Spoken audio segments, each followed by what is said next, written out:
Before we begin, I want to share something the first 10 seconds of this, and that way I can get you guys.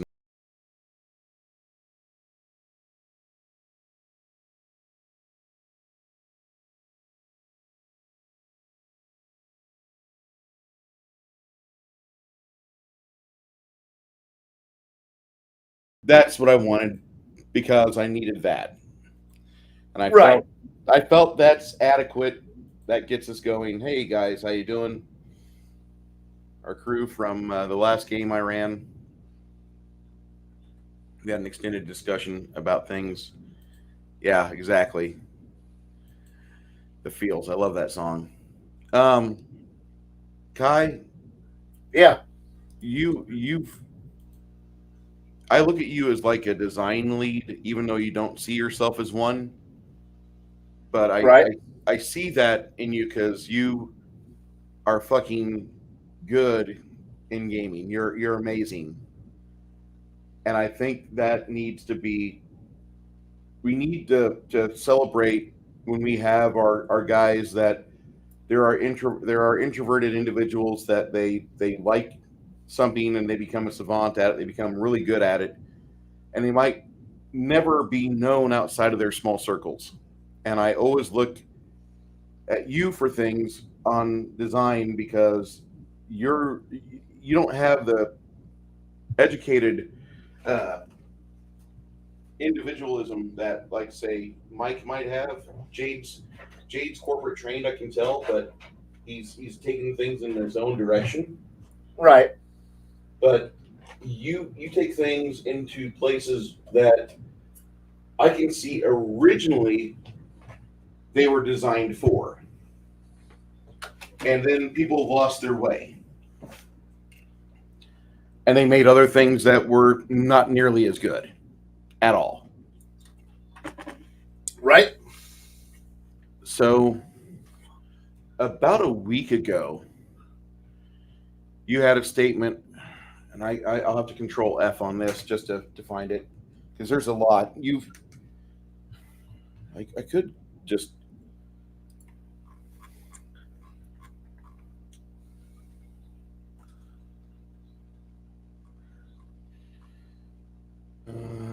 okay.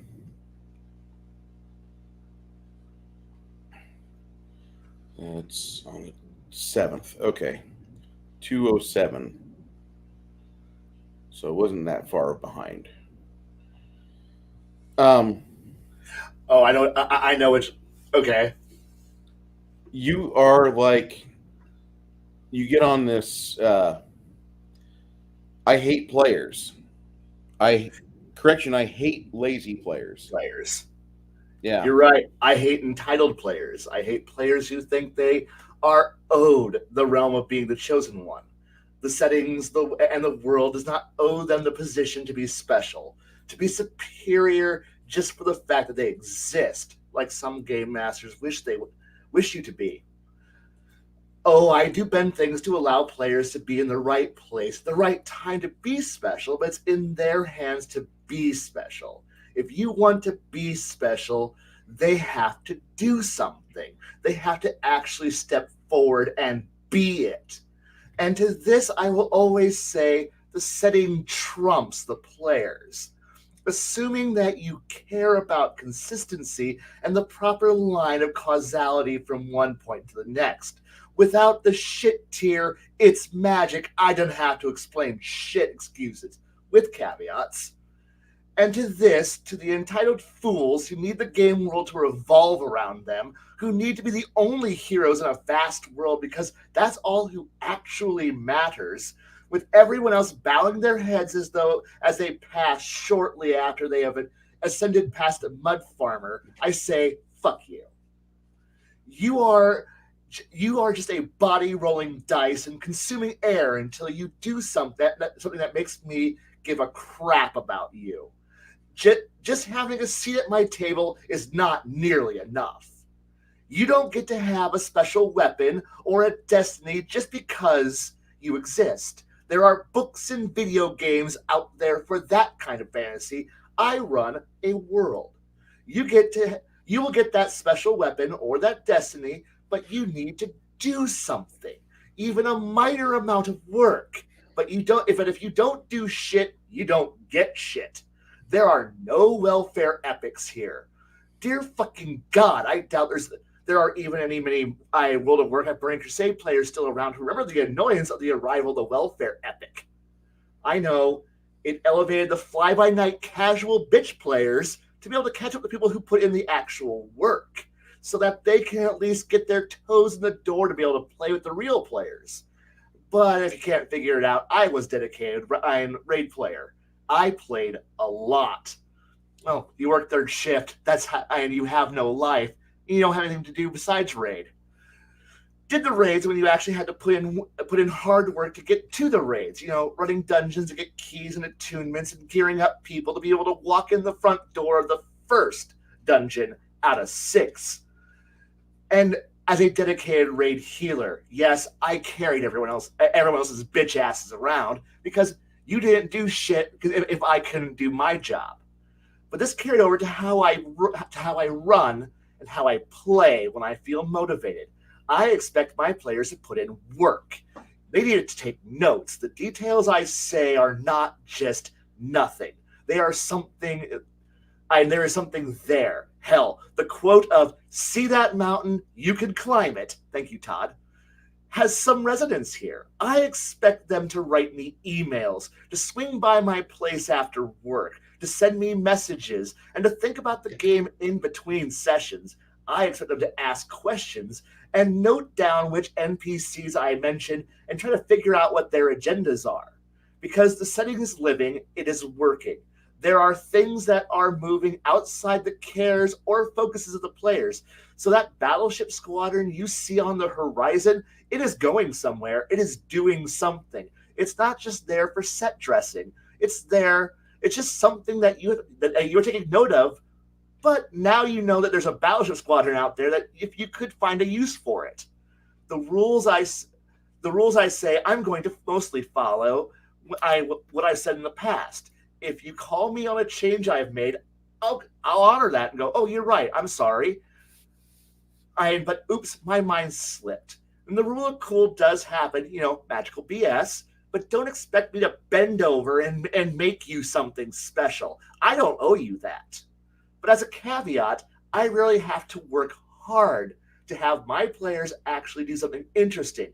It seems that there's a strange thing called players want to be interesting and awesome. It's just that too many GMs seem to want their players to be miserable until they're allowed to be cool, to follow some plan.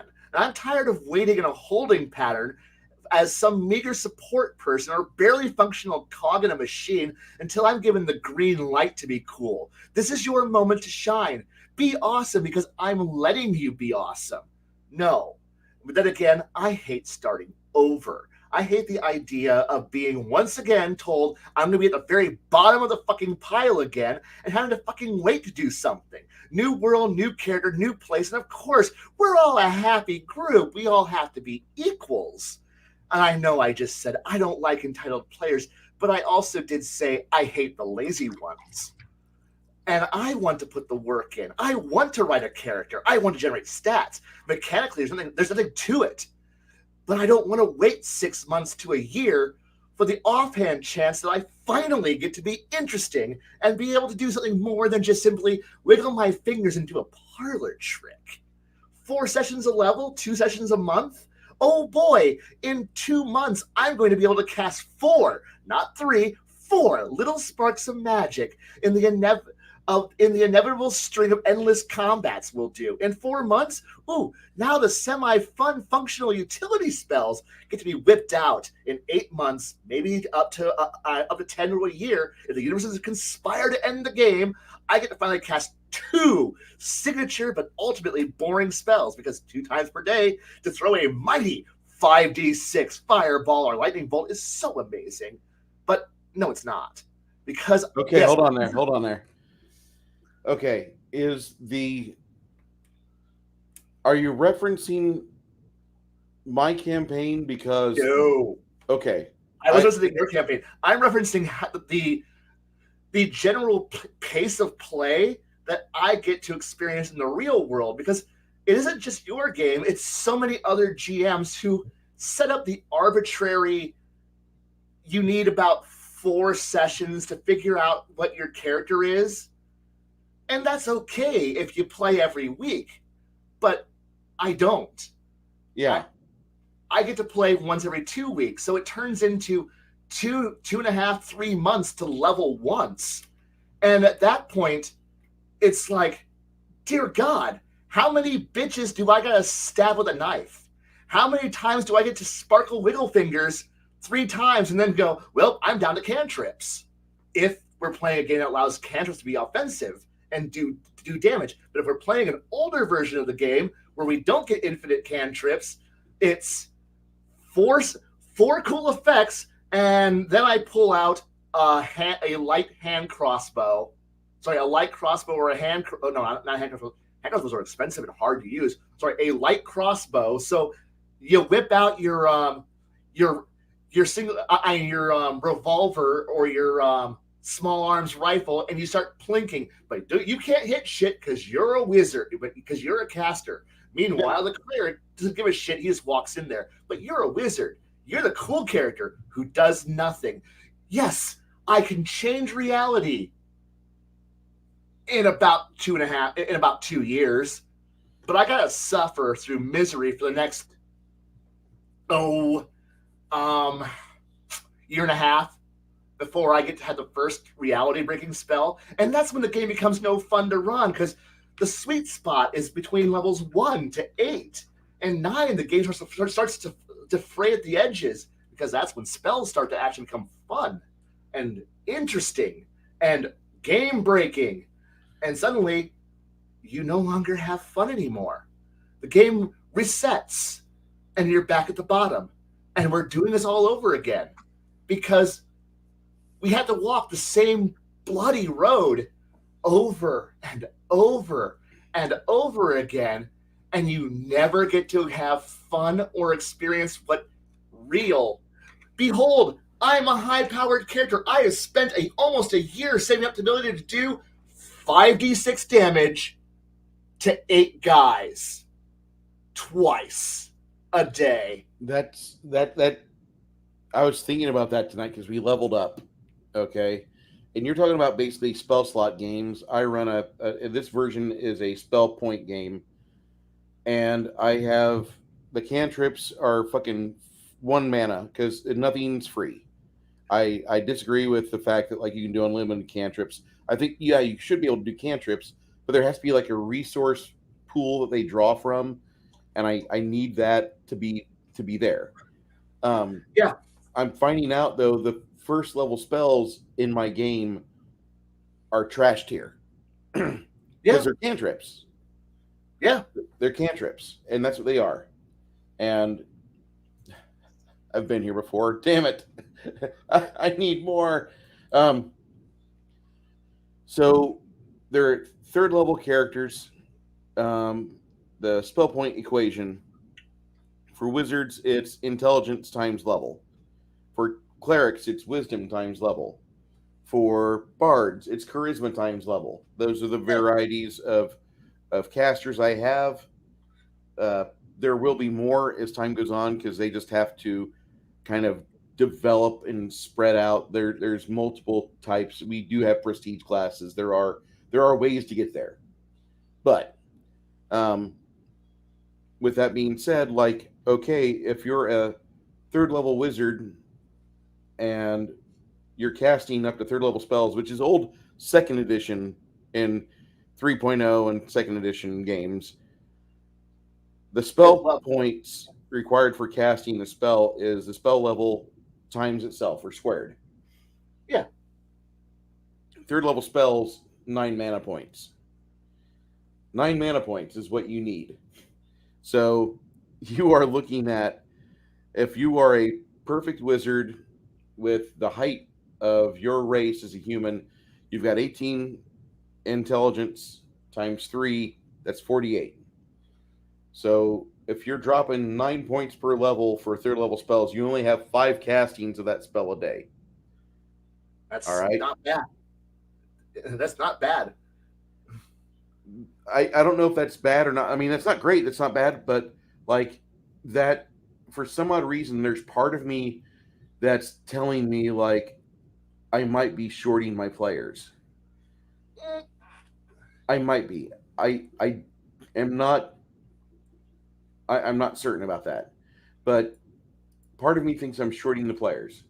Now I know at fifth level there's a brass capstone at fifth level, and for wizards and clerics, one of the capstones you can pick is 1.5 of your prime ability score will be times your power or times your level. So instead of getting 18 times 3 or 18 times 5, which is 90 mana points, 90 spell points, 90 arcana points for you enlightened ones, you could have, instead of 90, you could have 135 because that's the capstone you pick. Now, there's other capstones that I'm going to put out there, but I don't know if they'll be as juicy as 1.5 of your fucking spell mana to where you can have more casting capacity. And I'll have that available for both wizards and clerics for those that go for those types. And the main thing is that, like, I don't know how I'm going to be able to word it with Janet because she has a character that she is a war deity or a lawful good paladin deity. And so I don't know if he would exactly empower one of his clerics to be a spellcaster. He'd be more like, you need to gird up. Because the route for his ascension is like his clerics are primarily battle cattle or battle rattle and full battle rattle or paladins, like there's one of two. And so, like, Honestly, this is what go ahead. playtesting is for. Because you're hitting a very important question. The other question you really need to ask there is how many combats per day do you per rest period, or however often you can regenerate your spell points? Every day. Every day. Every day at its prescribed time per your deity. Okay, so the next question is how many fights per recharge period do you plan on? Is the game meant to encourage? Do you plan one combat?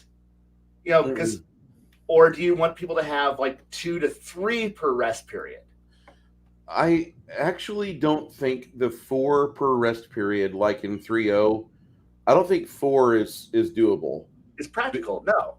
It's very impractical. And like when we were playing the Forge of Fury or some Citadel, we had more TPKs because we tried pushing for 4 combats a day. And we didn't know what optimization was. We weren't on the web to find that. We were on the web to find nudes on 56K collection, and that was it. So we didn't optimize until like one of our guys got involved with a society or RPGA, whatever the bullshit was.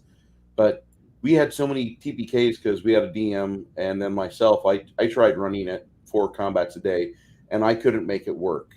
Like the only way it was making it work was when the players properly would go to a general store, buy all the fucking alchemist fire and accoutrements that wouldn't really tax from their own personal reserves, but they would be walking around almost encumbered with shit, dropping it on the battlefield, making problems.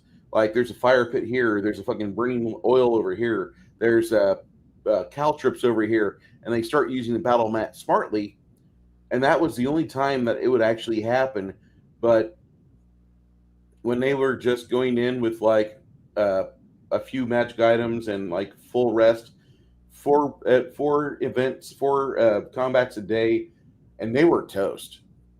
They were toast, and that was at their challenge rating. We had a DM. Okay. Go ahead.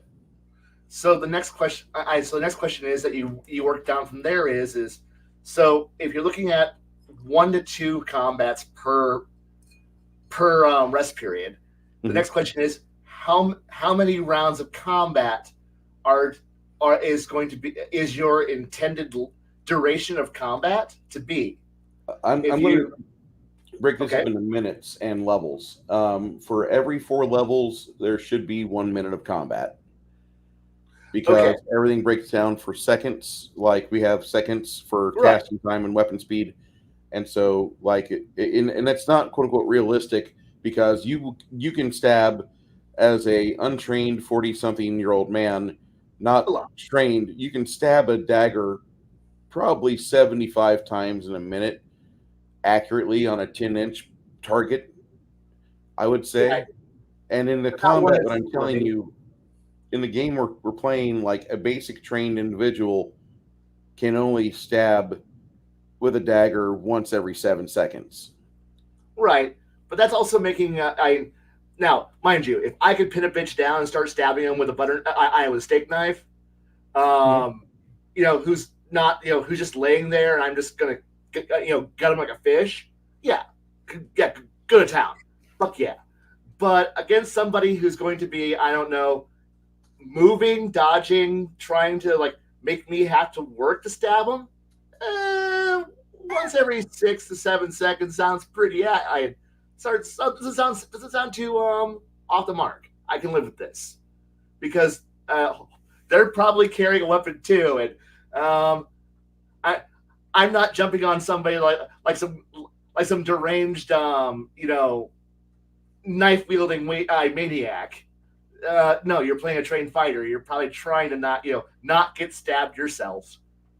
um, Yeah.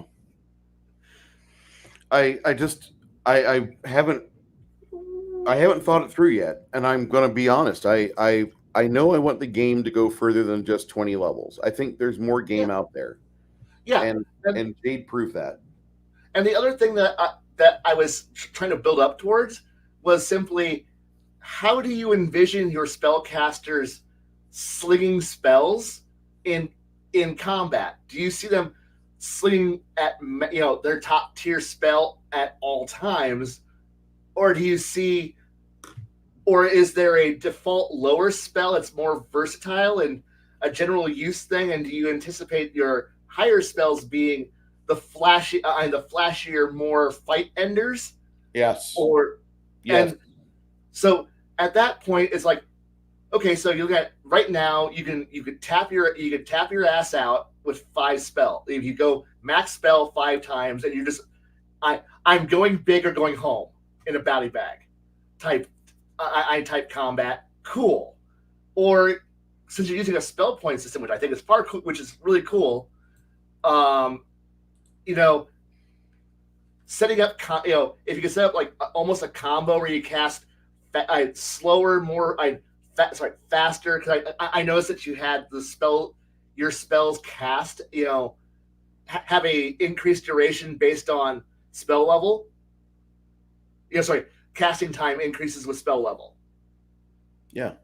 Okay, I mean, so casting time for higher level spells increases, right, but sorry, but I like some of the probably options for the capstones drop down the casting times by one, and okay, there are also I'll allow edges or feats that allow you to take off a point or a second for certain schools because you're just okay. good at that. Sorry, I had missed some of your discussion because I was in the middle of yelling at somebody about Battlefleet Gothic, so I missed part of your conversation. Um, Okay. and that's why I was trying to clarify. Like, I heard casting time, but I didn't hear the things that could speed it up, speed it up slash slow it. Lower the casting time. Cool. Cooldown and slash casting time is great for reductions. I like that, but um, so the system seems to encourage you pop off slower, faster firing, lower damaging spells that if you can find a way to combo that, combo it into, you know, building up, here's some small hits, and then make it, set up for a fast cast higher spell. It's like, I could spend 12 seconds casting this big spell, or I can pop these smaller flame bolts that allow me to, reduce the casting time of the big spell, but I gotta spend three rounds of combat casting the flame bolt to reduce casting time of the bigger fireball that I'm going to cast, or whatever higher version spell they're going to throw. That kind of dynamic would actually be kind of cool to play with, and it encourages. Yeah, it's going to be a bigger spell, but it's like, so you can either sit there and jack off and do nothing while you sit there and just be like, excuse me, while I invoke a Hawaiian King spell, or you can pop off cool small annoying things until it's time to turn. Pull out your magical turn triangles into square spell and then beat somebody senseless, which is cool. And I would like potion. I don't know. I like potions of mana, honestly, because I'm definitely wanting to actually have potions of mana be as purchasable as potions of curing, because that extends your ability to be a functional character. Because that's the one thing about being a caster that's so depressing is three shots and I'm done.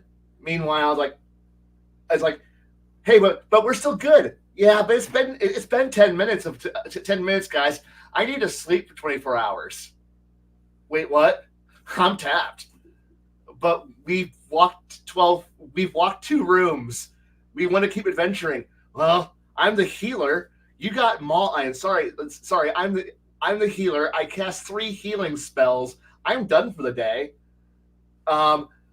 We don't go forward unless you can fucking find a way to heal yourself. And everybody else, fuck. Yeah, because, we're low level or we're higher level and, yeah, I've got more healing spells, but I had to chunk 3 spells on each of you. So that's 9 spells I'm down. And, yeah, I can't talk to my goddess again for the next, 23 and a half hours. So, fuck you, unless you got healing wands. Oh, that kind of sucks. Yeah, I know, right? Spend your potions, I put your band-aids on, and pop your wands, because we're not going, if you want to go forward, but at that point, I'm going to sit here and read a newspaper because I ain't doing anything useful. Well, you're a cleric, I know, right? That's kind of the shit part about it. And that's why it's finding a way to make it more interesting than that, which it leads to a whole slew of problems where now you start going into the, well, okay, so if our limiting factor is healing, so if I the frontline character does not stack defense so high that God can't hit me, we don't get to adventure. So, and this is the logic this is the logic circle you're about to run into. Defense guy has to stack armor as high as humanly possible, stack defense as high as humanly possible, to the point that nothing can hit you, but you're the only one who could stand in the way and get hit. But since most games don't have a way of maintaining aggro, maintaining a way to keep attention on you, because everything, yeah, whatever. Everybody's just gonna run past the guy who's the heavily armored dude and maul everyone in the back. So you gotta find some way to build your character to be able to stop everybody. So that way, you're the only one who takes damage. So that way, the party can go forward and actually adventure. So that way, now I'm the Undiano defense says now I am unhittable until the GM goes, well, I need to present a challenge, so I'm going to use attacks that bypass armor. So now you got to figure out how to bypass that. So that way, okay, now we figured out how to do this and that. So the armored character, the wall, the meat shield is now unkillable. So we're not tapping clerical healing, so we can adventure. Now we're running into the who does most of the damage dealing. Okay, so that's your rogues and your striker-based characters and your range-based characters who now have to be able to. So now our spellcasters are out of mana because, well, I had to make the monster so tough that it took 4 rounds of major combat, because if we don't run hit hard, if we don't hit like freight trains or anti-tank missiles, the fighter will get killed. And so we have to hit hard, hit fast, and blow everything away quick, because the GM has overinflated the hit points of the encounter. Oh man, that's a 200 hit point fucking ogre, or that's 4. There are 4 fucking ogres in that room, and each ogre has 80 hit points. Okay, guys, we need to deal approximately a metric shit ton of fucking damage, so that way we can, because to keep the pressure up, the GM's going to make the guys hit so hard they can hit the tank. But because nobody else can afford to or can armor themselves to the same level that the tank is armored in, if the tank falls, we all insta die, because the tank has got an AC of 30. The monsters are hitting 30 repeatedly, regularly with their first attacks. There's 4 of them. Hey guys, what's all of our ACs? 18, 22, 23, 14. Hi, wizard.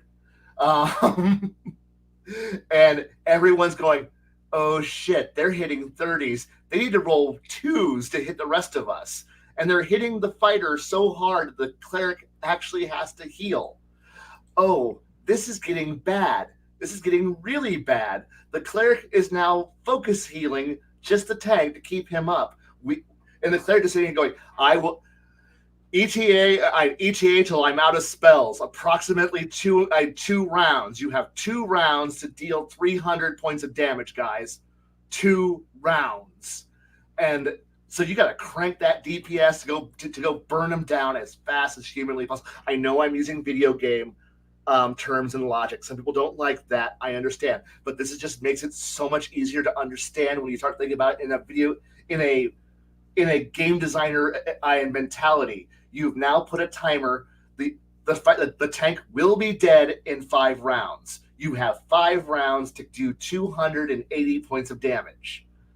That's what this is now. This is now the circle. The damage will go down as you drop monsters, but you're going to have to continue to just do as much damage as humanly possible. This is why I hate Rocket Tag. This is what the games turn into when you think in traditional gaming terms of what gaming is. It's going to be Rocket Tag unless you have ways to stretch it out. And if the bosses and if your villains, your encounters have ways to heal themselves, to do damage mitigation themselves, have damage reduction, and other abilities that kick in, this stretches out the amount of time that it takes to drop them, and suddenly now the cleric and the fighter have to do double work. But I want the cleric to be focused on healing, so they can't do damage. Okay, so my battle cleric has to do this, or hey, we need, I want healing. Well, I didn't spec for healing. I spec for combat, because we all know clerics are better fighters than fighters, better fighters than paladins, and are some of the tankiest motherfuckers who can just auto win all combats, because clerics are fucking broken class. Congratulations, I am going forward in existence. And I know Palladium is fantastic and awesome, and I like it, but it's still one of those things where we're just running into this problem. You don't want to die. You keep the guy who's keeping you alive, everyone else alive, and it's just this big circular logic that just comes down to how fast can, which is why I kind of advocate, hey, how about we roll back the GM PC arms race? Sorry GMs, don't whip your dicks out and go, my guys hit regularly on because remember, basing your combat on what average dice rolls are. So if they're hitting a 30 something when you roll an 11, that tells the players, oh God, we need to be buffed to at least that, or we're going to die. Because if they hit constantly, well, they should do lower damage because they're constantly hitting, but you want to have the damage be not. They hit you. Hey, hey, Rogue. Yeah. What's your AC? 24. He hits you for what did he roll? 33. Oh fuck! How much damage did you do? 40 something damage, and the Rogue goes, "Oh my fucking god! What the fuck just hit me?" And now he's sitting here going, "Oh fuck! I can only take one more hit of that." And suddenly he runs away, and now you have one less person who's doing damage. You know, you have one less flanker who's right there doing damage in combat, because now he has to fall back and go into ranged combat, which lowers his damage, lowers his abilities. He's not getting sneak attack all the time now. He has to do things like feint or use other abilities to be able to continue to do his sneak attacks. He's now less effective, but this is also where your ranger is also going, oops, oh, now my AC's not, I nowhere near the tanks, I near the fighters, or the paladins. I'm now a bloody mess. I'm going to fall back and start opening up on DPS, on range, or which either turns into nobody does melee except for the fighter or the paladin, and everybody does ranged combat. But at that point, you can now extend that, like, the situation and the environment changes now, because everybody's now, 60 feet, 100 feet away from combat, and they're just pouring fire in because everybody takes the ability to shoot into melee, and suddenly that one fighter is just standing there in the middle, and the hail of gunfire and bullets and arrows and crossbow bolts are whipping by his head and just smacking everybody else, and he's just sitting going, please, nobody roll bad, I don't want arrows in my back. And so it's like it's all this weird rolling ball of death and horror and misery that just becomes traditional traditional encounter design. Or you get that one player who goes, I have 400,000 pets. Go my penguin dog dog badger ferret army. And you're like, okay, so fire, do your turn. Roll. Got it done. Rogue, roll. Got it done. Wizard, clatter of dice. Got it done. And now we come to the druid. I deploy the 8th Air Force. Oh, motherfucker.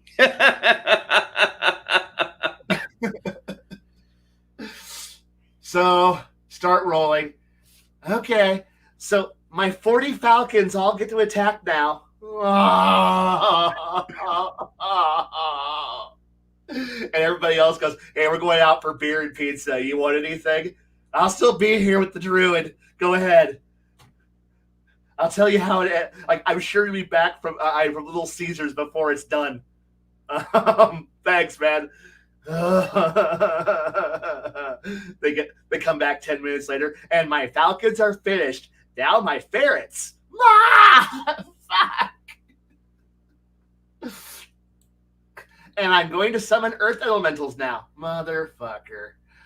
All right. And that's the misery of gaming. Oh, bitch. Sorry I ranted there. Sorry I went on a long good, dude. You're completely good. Had some thought about there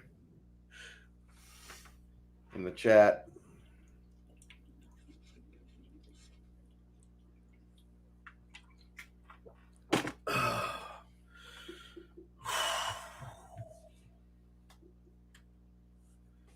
And the other thing is that, like, I don't want the movement to. I'm gonna have to look at Pathfinder 2 again, because I might need to borrow something.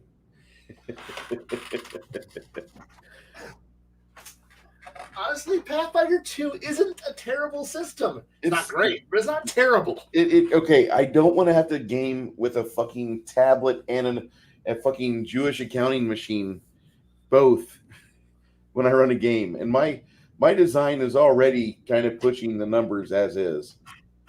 I know. I'm currently trying to assault Mount Spellcasting right now in my own notebook, and I'm sitting here going, "Fuck," because I'm running into the exact same problem that I'm running into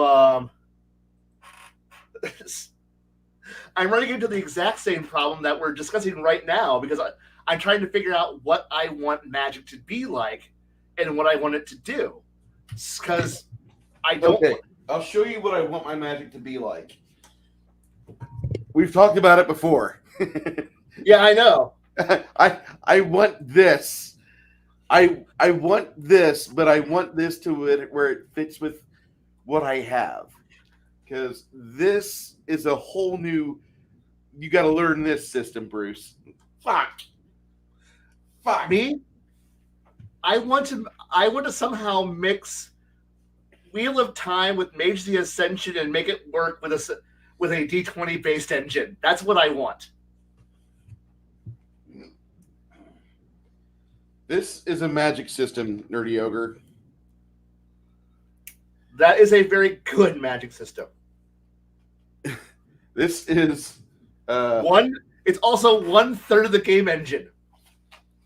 Yeah, because there's two other books, one for marshals, one for skills. This one here is in excess of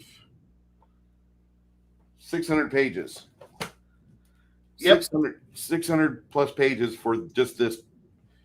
And there's an equally big book for the martial characters and an equally big book for the intrigue / stealth characters. And I like what they did. I really do. I just hate D20s and I hate grids. Like, yeah, I like measuring tape systems. I like lay down your path of travel and we'll track it here. Okay, this is where you stop within the time allotted for movement. What are you doing next? What are you doing next?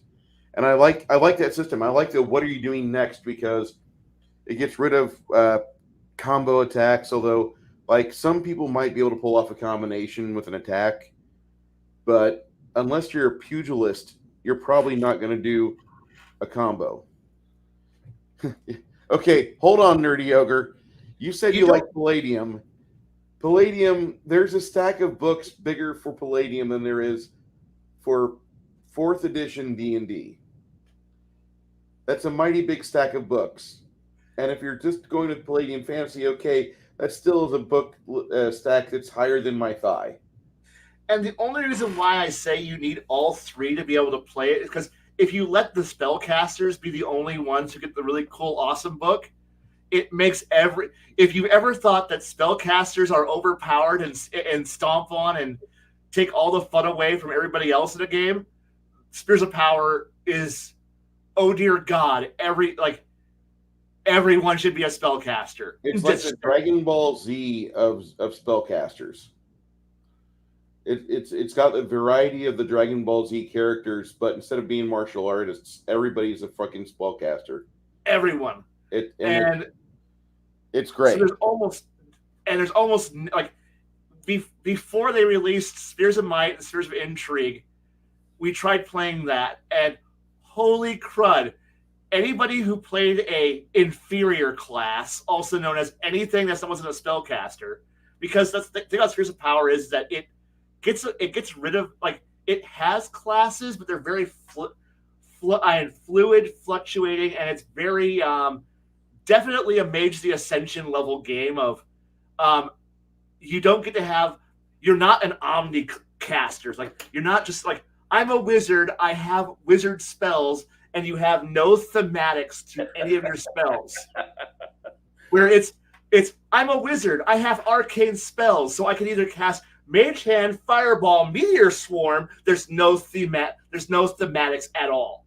It's just simply I pull magical bullshit. I pull out, Arthur's amazing telekinetic titty twister, and then I cast Gate of Oblivion. There's no theming at all. Meanwhile, I'm a cleric. I cast divine spells, so I can cast healing and eradicate life in a 100-mile radius. There's no theme. There's no theme whatsoever. I understand, like, on what Nerdy Ogre says, he's like, you'll need one book to run Palladium Fantasy or one book to run Riffs. Okay, that's fine, but for those books to sing, you probably want to have other books within that. And the Riffs book is thick. The Palladium Fantasy book is thick. And more importantly, these books, the the spheres of whatever, like you need the first 30 pages, and after that, all you really need, if you're a player, is you need the class pages for your class, and that's very like 5 or 6 pages, and And then that's the it. one, and then the class for whatever sphere you're drawing your powers from. Yeah, the spheres, and like you're not going to have 30 spheres for your character. You're going to have like 4, and At that's it. best. And it's actually quite possible to be a dedicated focus caster and do like 2. You have like you can do a lot with those 2, and you're very thematic with those 2. But they give you a lot of versatility to play a lot of kinds of magic. In Spheres of Might, that you might pull from the armor, the equipment sphere, aka your armor. Like, so all your abilities that would be derived from armor. Okay, cool. Now you can do some really cool tricks with armor. Your they have a sphere for weapon. For weapon. For some of us who know older editions, it's your weapon mastery stuff. There's a lot of like, I want to play a monk or a pugilist. There's actually ways to go. I want to be a monk who's also a tavern brawler. You can do that. It's a very flexible way that, yes, it looks like 300. It looks like 600 pages, but if you're picking out what you're doing, you can get away with a lot of. You can shrink down what you're actually using and write down what you're using into a condensed. You can fit it on the back. Like, if you know how to write small, you can fit it on the back of a sheet of paper. All your abilities. A index card could be your character sheet for a Pathfinder derived game. Yeah, and the same thing for rogue and intrigue characters. You're shrinking down everything you need to do down to the front and back of a character sheet. It's 600 pages. Yeah, if you're playing a martial character who also has some spell casting. Yeah, now you have 2 books and during creation you need all those, but once you got all your powers worked out and you're written down, you're only ever looking at those books again when you're leveling up. And then you put the books away. And because the spheres tell you, this is what, if you've written down what it tells you can do, you now have, okay, I can now cast portals. My magical theme is portal magic. So I know I can do a number of portal tricks that are within 600 feet of me. So I can blink people around, catch arrows and do this.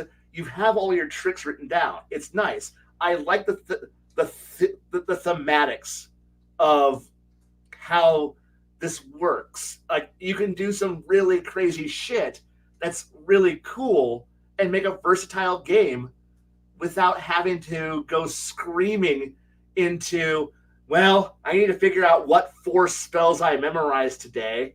Or if you're playing a wizard because you're the only fucker who gets dicked like this, because everybody else has to go willy-nilly, I have 400 spells I can pick my spell list from, because everybody goes, Dear Kitty Cat, this is my spell list. Or, Dear God, this is my spell list. Dear Dandelions, this is my spell list. Dear Whore I slept with last night, this is my spell list. And the sorcerer, I don't even pick my spells. I got my spells. I don't care. I have 8, but they're really amazing. It's a really amazing 8. That's the only class that I'm really not interested in porting over, because I just don't like the sorcerer. I think the ideas behind it, the third ed 3.5 and Rifts or Palladium, or excuse me, Pathfinder sorcerers, I think those are irritating. I like how Pathfinder 2 expanded what sorcerer could be. Pathfinder 2 sorcerers were expanded so that way when you're creating the character, you're not just locked into arcane only. So you actually pick, are you an arcane? Are you a divine or a nature-based caster? So you can actually be a healing sorcerer or a nature-based sorcerer. Which, okay, cool. Now you can actually, expand it out so that way, my daddy slept with a dragon, now I cast fireball.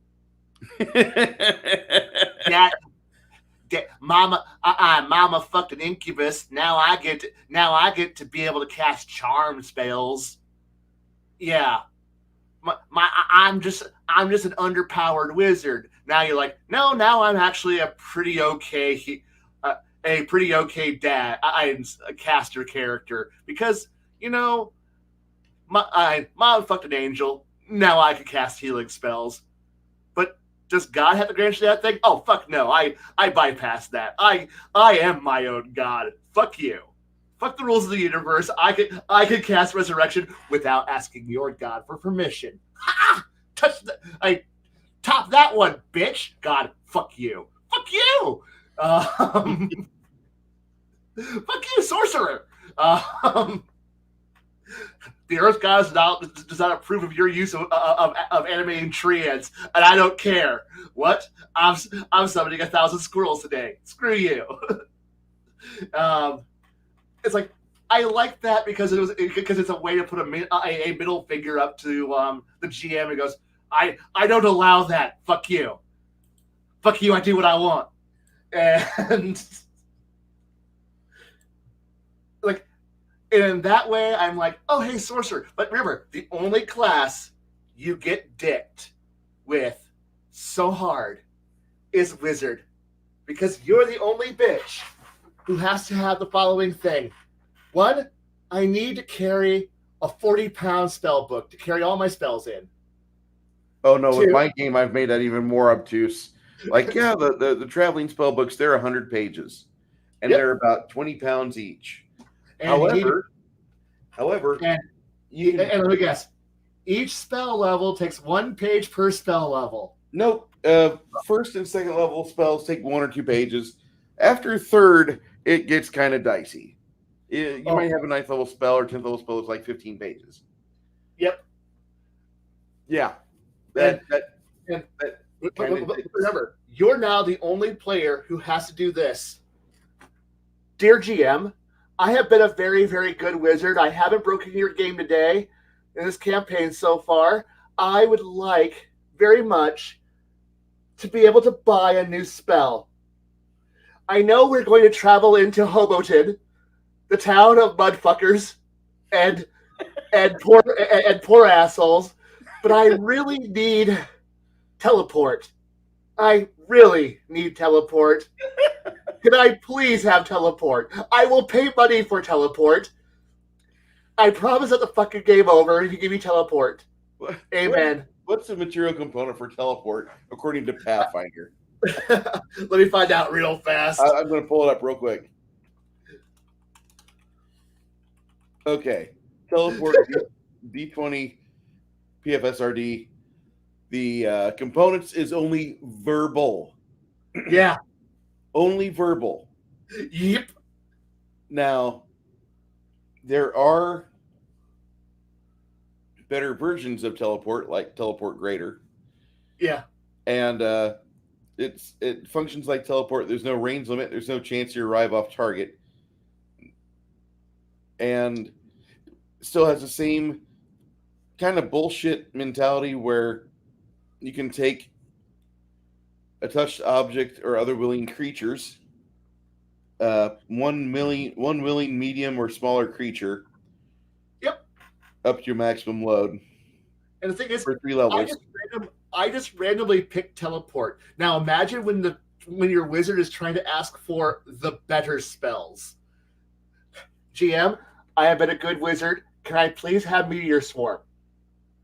And the GM, oh fuck no, I ain't giving you that. So your wizard player is sitting here going, because you dick me hard. Oh fuck, hard. Really?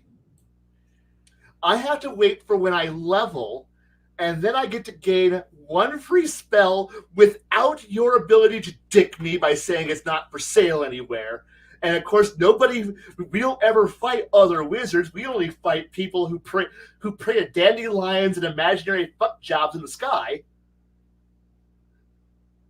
for spells. So none of them have spell books. So I don't get to have cool new spells. I have to wait to level to get one new free spell. And I'm going to pick the good one. The one that will fuck your game over. Because I haven't had a new spell in a while, and I need the ability to destroy your entire campaign because I haven't been given the access to anything more versatile or flexible because you're a goddamn fucking chintzy bitch of a GM.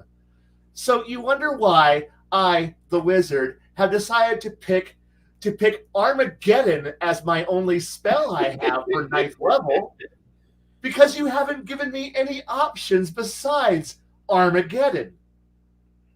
So are you going to cast any other spell besides, end life at a 100-mile radius? No, because you've not given me any spells. Because we keep traveling from Mudfuckerville to inbred Redneckburg, and nobody's got spells for sale. Except for, do you want a buff spell?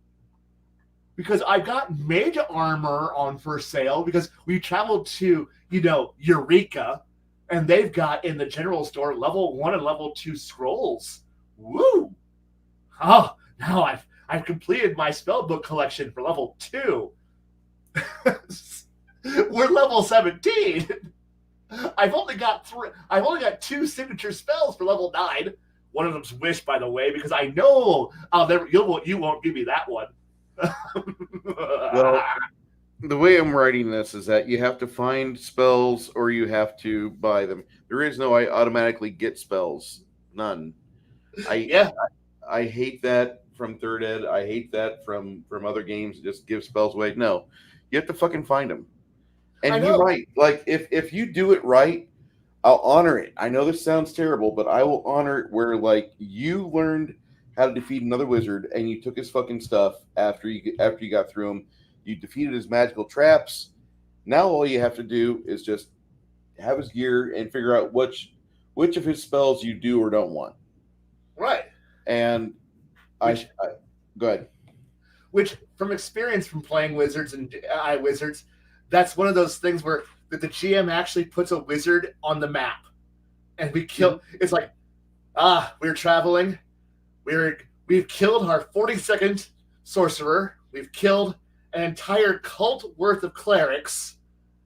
We've killed a druid circle. We crucified a bard. And suddenly the GM goes, and a wizard appears. And we're like, suddenly everybody, oh, it's just a wizard. The wizard player stops, looks around, and goes, oh no, you've done it. You've done it, GM. You've unleashed a wizard on us. Be safe, soy-based. Sleep well. And at which point, we inevitably kill the wizard because, wizard dies. And the party focus fires and wizard dies. A miserable, horrible death. And then comes the following moment of pure pleasure and bliss because no GM ever throws a low-level encounter at us. No, he's a high-level wizard who's beyond our abilities because he's amazing and awesome. At which point we walk over to its corpse, ransack it, like, where the fuck is it? Where is it? What you looking for? Spellbook. Where's the spellbook? You're like shaking him out upside down, waiting for all the loot to fall out of his corpse, and then you're like stripping him down to go, did he tattoo it on his body? I will flay his skin for a spellbook. Because he just tattoos his spellbook on him so that way he can't lose his spellbook. That's okay. I'm gonna wear his skin as a cape. Now I got a spellbook. Now I got his spellbook. His body, his skin around my shoulders. Fuck you. Intimidate everybody else. Or now it's like, well, he's only got his travel spell book on him that only has his favorite spells. I'll take it. Now I've got a travel book. But now we ask the important question, where's this real spell book? Where's his spell library? And everybody else, wizard, we would like to go do something else with our time, at which point the wizard kind of flicks you off and then starts casting spells like, looks at the cleric, grabs the cleric by the collar, drags him down, puts a dagger to his throat, and says, you will cast Speak with Dead right now. What do you mean? We're going to talk to that dead corpse of a wizard. Oh, cast Zone of Truth first, and then we're talking to the corpse. Okay. Yo, dead bitch. Where's your fucking, where's your house? No lying. Where's your fucking house? Where do you keep the real goods? Oh, over there. Guys, excuse me. I'm going to go teleport there. And do what? Take everything that's in his library. And I'm going to burn it down so nobody else gets to have it. Now I've got the entire library. He shows back up with the party, with a fully loaded semi truck full of spell books, and he's like, I'm set. I'm retiring. To do what? I got all my spells now. Fuck you. Poof. And you're sitting going, did our wizard just flick us off? Flick us off. I'm driving a Freightliner. I think so. We can't need him. I don't think he needs us anymore, though. And as he sits there and goes, I finally done it. I have all the magic cards I could ever want. I don't need anyone anymore. Now I need to protect it. Now I need to build a dungeon around my library. I'm gonna fuck everybody else. Okay, yeah. And then he gets paranoid. Now he builds a giant tower covered in demons and other weird shit. Because now he hates you. He hates all of you. And that's literally it. Because most of us GMs drive our wizard players into that level of fucking insanity where they like open a pocket dimension so they can store their library guarded by so that way only the Gift Yankee can fuck them over. God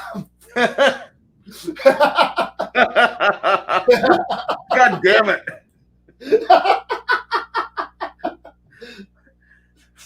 Retreat! We've been discovered!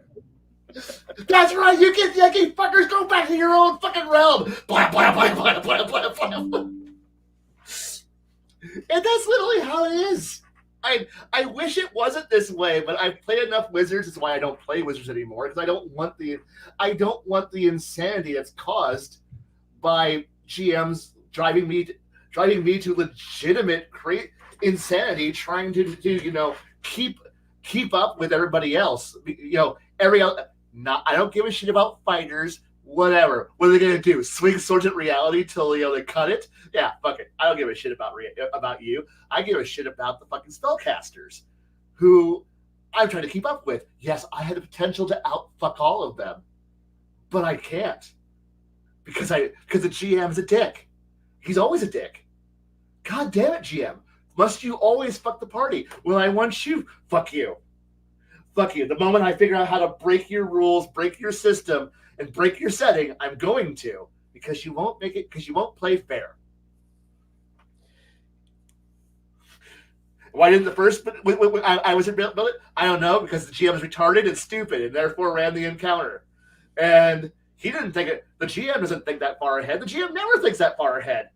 Well, of course, all he's got is a little tower out in the middle of nowhere. Maybe he's got a mansion. Maybe he's got a few servants. But you know what? I'm not putting much thought into it because I'm your basic bitch GM who just who just wanted to throw a high level encounter at you that involved fireball.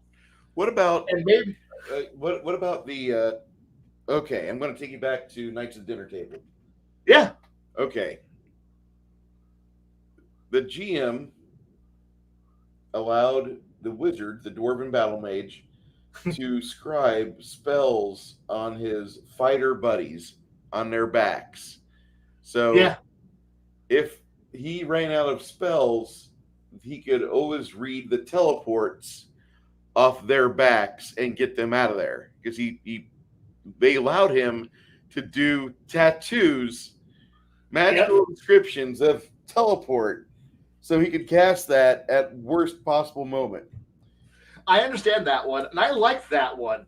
But again, there's a reason why why my wizards usually took leatherworking as a skill, because I knew I had too many of my fellow players and GMs who loved to do that kind of stuff, and well, you can't have it. It's tattooed on their body. We can carry their corpse around. At which point you pull the fillet knife out and go, oh no, we got a better idea. What's that? Oh no, we got a better idea. We just fillet the skin off with this knife, and we use this as a means of taking this skin back to where you can scribe it properly. Yeah. Or You do it. You do what one of my past groups did was just once we've already scribed the scroll, because scribe scroll erases the spell off and now it's in your spell book. Woo! It's like, oh no, we're going to hang the flayed skin of dead wizards off of battle standards. So that way, when we go into battle, you get to see the flayed skin of your former champion wizard on our battle standard. What? Yeah. Realize the might of what you once valued that's now dead, and ours is now my spell book. I carried around, like, I have my minion carried around behind me on a stick.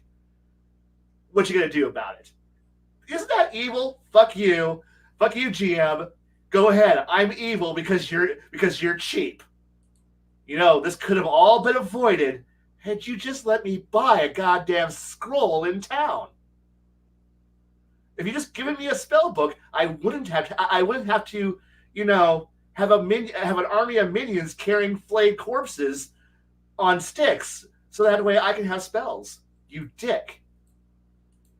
And the GM, fuck you, and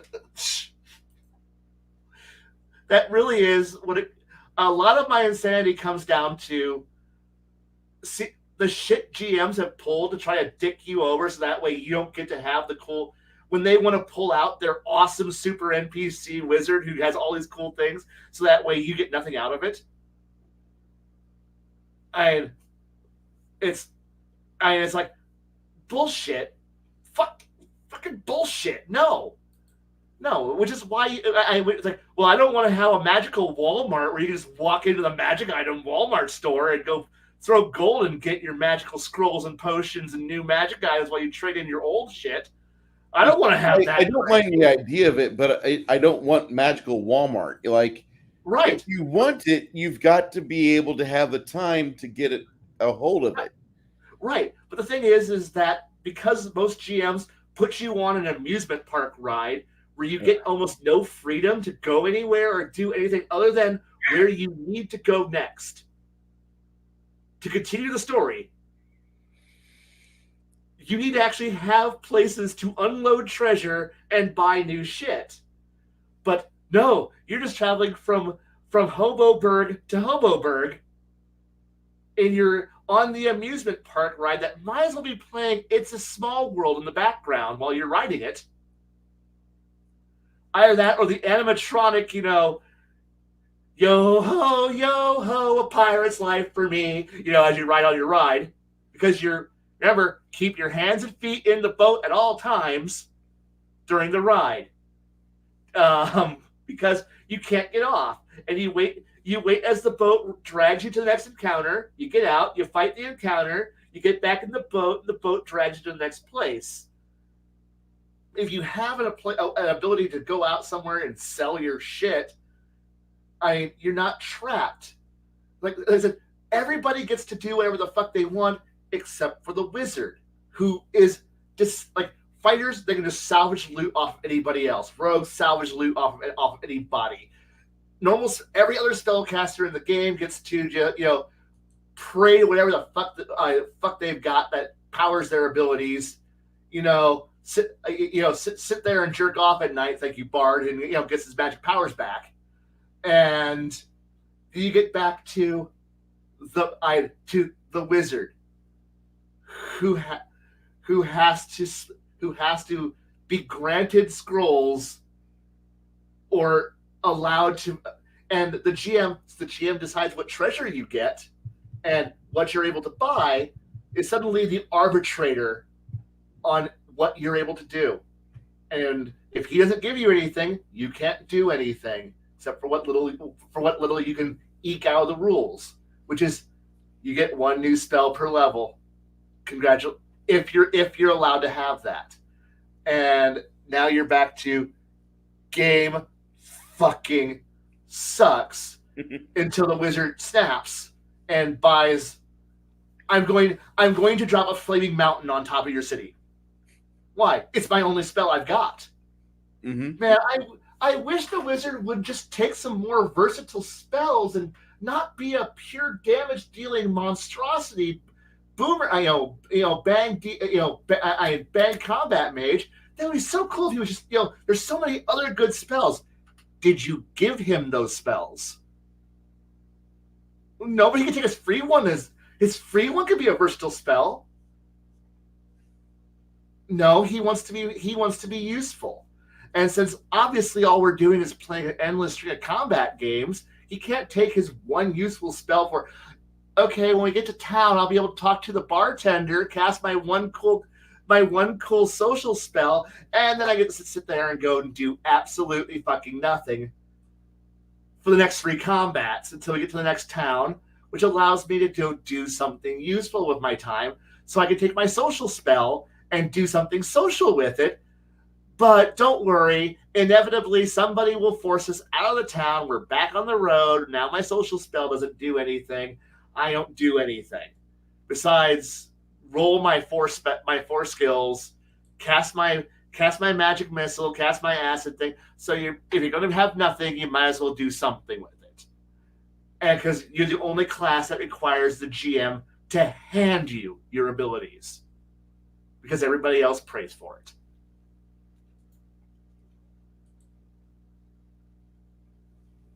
Sorry. You're good. So, the way I see it is that, like, average wizards, like, they can flex and do, like, maybe 100 pages of memorizing and, like, getting their mental acuity ready for the day, and, like, 100 pages of fucking spells in my campaign, because that's just how it's set up. Yeah. And they learn. But I think I've got to come up with some really good edges or really good choices, because at first I was thinking, well, I have the mana multiplier at level 5 or level 6, but getting that really shows you how much of a bottleneck you have on your fucking spells. Right. So I was thinking, okay, well, have this pathway where they learn, like, how to do the mana multiplier, then they learn how to develop the ability to read more and absorb more and do more stuff and be able to have more spell versatility to where they could have bigger spell books. Magical shorthand. Yeah. Magical shorthand 1, magical shorthand 2, magical shorthand 3, whatever. Which could allow you to reduce the number of pages your spells take up. That would actually work out really well. Yeah. Honestly, that sounds like if my constraints is I can only have 1 travel spell book.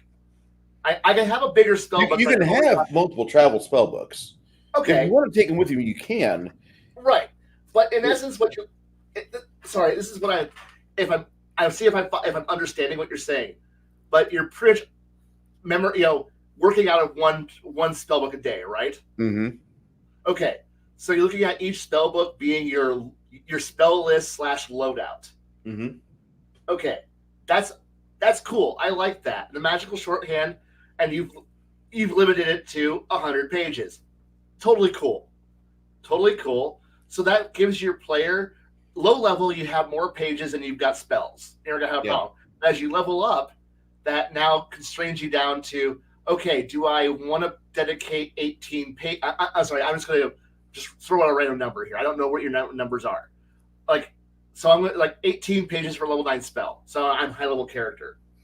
I can't carry too many of those, because suddenly that eats up all my page count for the day.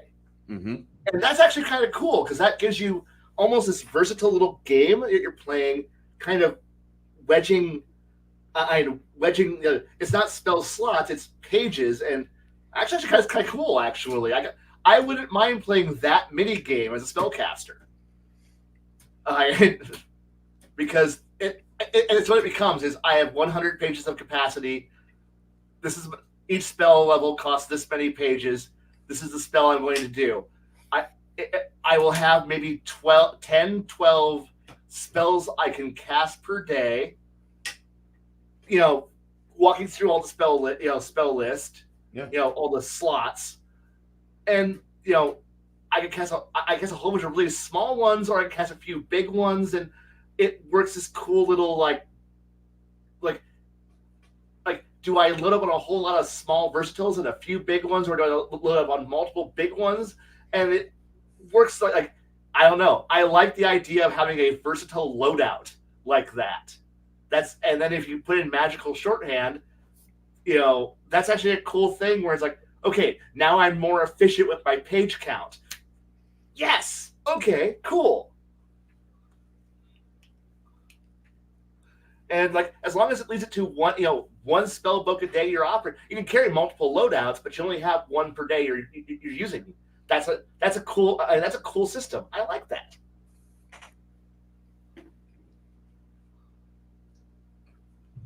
And then for clerics, the limiting factor is your domains. At low level, there's not really a limit as to what you choose. If you're like, well, I need Shield of Faith, or I need Bless, or I just need Stabilize, like most clerics can cast that, unless you're like an evil wizard or evil cleric, where you're burning double your mana points to cast shit that really goes against the tenets of your faith. Because while you're casting, your deity's giving you that eye like, the fuck are you doing? Oh, you're just healing up one of your compatriots? I can see that. I'm really good at killing things. Why don't you use my spell power to obliterate those do-gooders over there at the Bible study? Shit like that. So the thing is that basically the spells are fairly interchangeable for clerics till about level 5. And up to level 5, that's minor sphere usage. Most clerics don't really mind. But as they get higher level, the clerics of each deity are restricted further and further on the domains that their deity has allowed them to pick from, because certain deities just don't have access to things other than whatever their fucking deity focuses on. And so you're going to get like cut off at levels 5, at spell level 5, at spell level 7, and from level 8 to level 10, you're only getting superior sphere access if your deity has fucking access to those spheres. That's it. Yeah. And that's the limit right there. So the clerics have their own problem, or not. They have their own issue. They can only pick some things. But I really like the idea of that. And I haven't written out and pushed out all of my cleric spheres yet. I've got Janet's taken care of. I've got a few other deities taken care of. But I kind of took it back to 2nd edition when Thaco was king, because the priests, the specialty priests, had major and minor sphere access, and you only went up to 7th level spells for clerics anyway. So why go up above 14th level in a fucking 2nd edition game unless you're playing a magician, or a wizard type? Because there's nothing that's going to challenge you in a fucking monstrous manual anyway. So yeah. I took it back for that, but I like the sphere access for the deities. I really do. And that was my way to kind of constrain people as to what type of cleric you're going to build, what type of cleric you're going to do. And by just offering like the way that clerics operate in other games versus this one here is basically they just have their deity's code of conduct. That's it. That's all they have to fucking worry about. I kind of like that. That one works because that puts a lot of thematic fun back into it, rather than just simply, here's your cleric spell list, play with it. Yeah. And I know there's always the barrier of the GM is supposed to be able to tell you yes or no, that your god won't give you that. But let's be honest, most GMs, including myself, don't want to look at your spell list. Because I know that the idea here is that the cleric writes up his spell proposal, aka he's praying for it. He hands you his spell proposal. You look over it. You redline. Whatever they don't get to have, and then you pencil in what spells that you're going to let them have, and we're back down to Well, of course, you know what the adventure is going to be, GM. You should be giving them the tools they need to solve it. Which means now the cleric player is sitting here looking at the spells that you've now granted him, and going, "How do I?" So he X'd out, inflict wounds, and he marked in, um, some weird spell. What the fuck? And now the player goes, okay, now I've been clued in on this is what's going to be the new the the solution to the problem, and now he's going to sit there and wait for the solution to that weird ass spell you just granted him, and he's like, what? Why did he give me X spell? Hey, why did my God give me resurrection today? um, why did he give me raised dead today? Oh, I think I know what's going to happen. Oh, he took away all my damage spells and all my buff spells and replaced it with healing spells? I think he's telling me what my job is supposed to be. But I'm playing a combat cleric, GM. And the GM is like whispering, like, trying to sound like God. But I plan on beating your fighter like a redheaded stepchild, at a drunken party. Fuck you. And I need you to keep him alive. Oh, but you gave me raised dead because I plan on killing him and bring him back to life. Ah, fuck. All right. Hey guys, my God just told me that we're about to get fucked. You know that, right?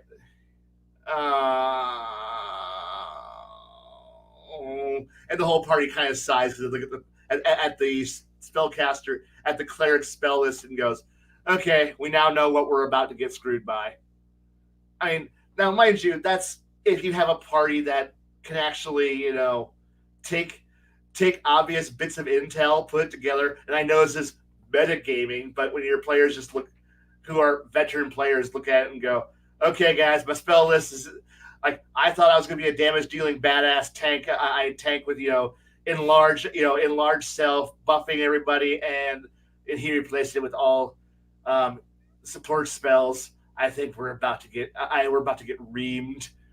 And yeah, that's just and at which point you've now set the tone of what's going to happen, and everyone goes, "Okay, gear up accordingly, pull out your potions, prep your gear. We're about to go into a horrible situation." Mm-hmm. Or you just go, I trust you, player, to predict the future, pick your spells, and go hog wild. This is kind of why I like the sorcerer a bit better, because you're not playing this game of, out of 500 spells, which 12 do I need today? GM, can you give me a hint of what we're about to encounter? No. Fuck. You have 12 mana points. You have 9 mana points. You should spend them as to do a commune or something. Yeah. I could see that. Yeah. But the thing is that plotting your spell list whenever you have the ability to pick whatever you want, an infinite solution, an infinite possibilities, and you get to pick whatever the hell you want. But you as not the character, the player has to predict the future. Well, and the thing is that I think the cleric spells are going to cause analysis paralysis. They do, because when Janet sees that there's no pre-built list, you don't have to prepare your spells like in Pathfinder or Third Ed or Second Ed. It's just bring your mana. You've learned how to talk to God. You can speed dial him. Here you go, and he delivers. Yeah. That like right now she's existing on like 7 spells. Stabilize, cure light wounds, and that's it. And she just got fucking 3rd level spells today. She hasn't got a clue as to what the fuck those are even about yet. She's not even there. She's not there. So once she figures that out, like she's going to be like, "What the fuck are you doing to me?" because she's going to run back to her high level fucking 14th level cleric in the other game that causes me rickets, and she's going to be like, I like this character better, and I'm just like, no, God no, God no. I understand, and I think that's part of the reason why I like the Pathfinder 2 sorcerer far more than I like every other spellcaster class in Pathfinder 2, because of the fact that it is an omni class. That at character creation you pick which three flavors you want to, like, which of the three flavors of caster you want to be, and that's it. And now you pick your spells. It's like, and honestly, if you pick the right spell list, and honestly, most of us can get by with one or two, because in that game, you can upcast.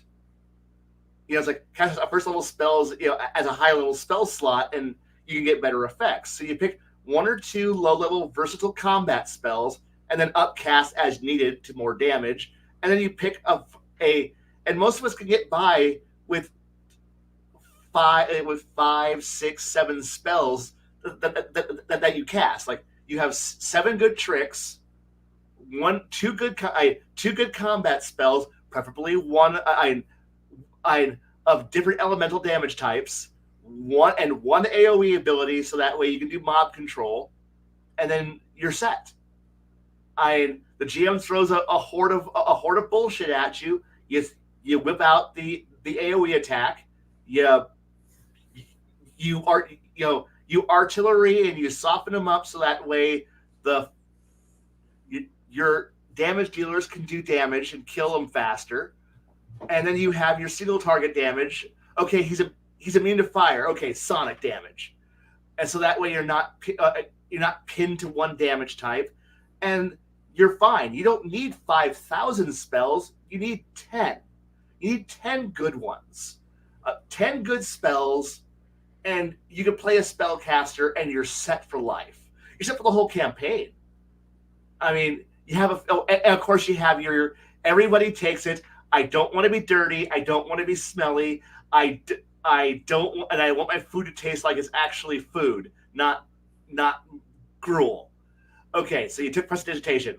I took clean, and I took the ability to, man, my clothes got torn. Fix. I don't look like a dirty, smelly hobo in torn clothes. I look good at all times.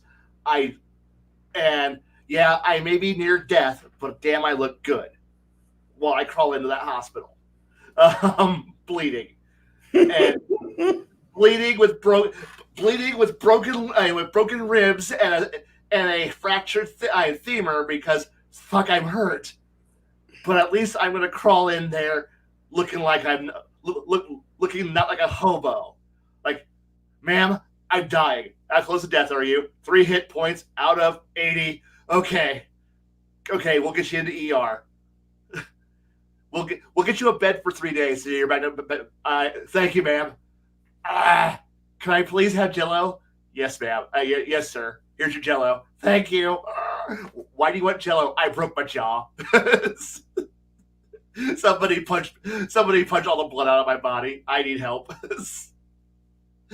And like, why didn't your cleric heal you? As you're filling out your temple visit insurance form. Like, why didn't your cleric heal you? The cleric is in a body bag. Oh, I understand. Death of cleric. Got it. Sorry, death of primary heal. Primary healing provider. Got it. And you worked on a checklist, and you're just sitting here, just like, yeah, I know. And it's like, yeah, he's being wheeled into the morgue. We're trying to scrape up the 25,000 gold pieces to bring him back to life. In diamonds, so we can bring him back to life. And like, oh man, hard adventure. I was the only one who teleported out with everybody's bodies. There's a reason why you took teleport, didn't you? Yup. I like teleport. I'm not against my players learning it. I'm not against my players getting a hold of it for the game. I think I think teleport. I think teleport is one of the most important spells in the game. It's iconic magic. It really is, and it's one of those things that if you don't have teleport in your campaign, what the fuck are you doing? Like, are you even going up to level 9, bro? That's kind of my fucking question. And I think it's really one of those games, one of those things that's needed within the game itself. If you're not Honestly, using teleport, you're probably you're fucking hamstringing your players. I have only one caveat to that: is teleport is fantastic as long as time constraints. Like, if teleport is a common thing, cool. But if if the majority of the world doesn't use it, and time constraints are very, very important, it needs some limitations to make it work. I've seen players abuse it 3 ways to Tuesday, where I made the mistake of not letting the world that I run in, have a lot of teleport in it at first. And then I realized how amazing teleport was, because suddenly, and I'm like, well, if one person figures out teleport, this is back before I realized that I can run a world that's actually functionally intelligent and knows how to do things. And I'm like, because this is back when I still believed players are special and should be special. And another part of me goes, no, I want communication lag. I want people to have to communicate in 20-word blurbs.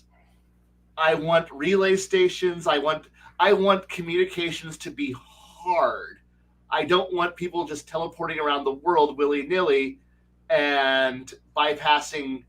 Well, everybody else has to. Well, I want to send a message across the empire. I will send it by the fastest courier, and it will arrive on the frontier in 4 weeks. And I will receive news of the frontier in 4 more weeks. So in 2 months, I will know what's happening, aka the traveler. Hey, traveler jump distances problems start happening, or just communications, because I think communications are very important. And so, and I wasn't the one who decided. So I started to, as a GM, employing the same tricks the players were employing. And I have never seen players get more pissed off when the GM starts to do the same tricks the players do.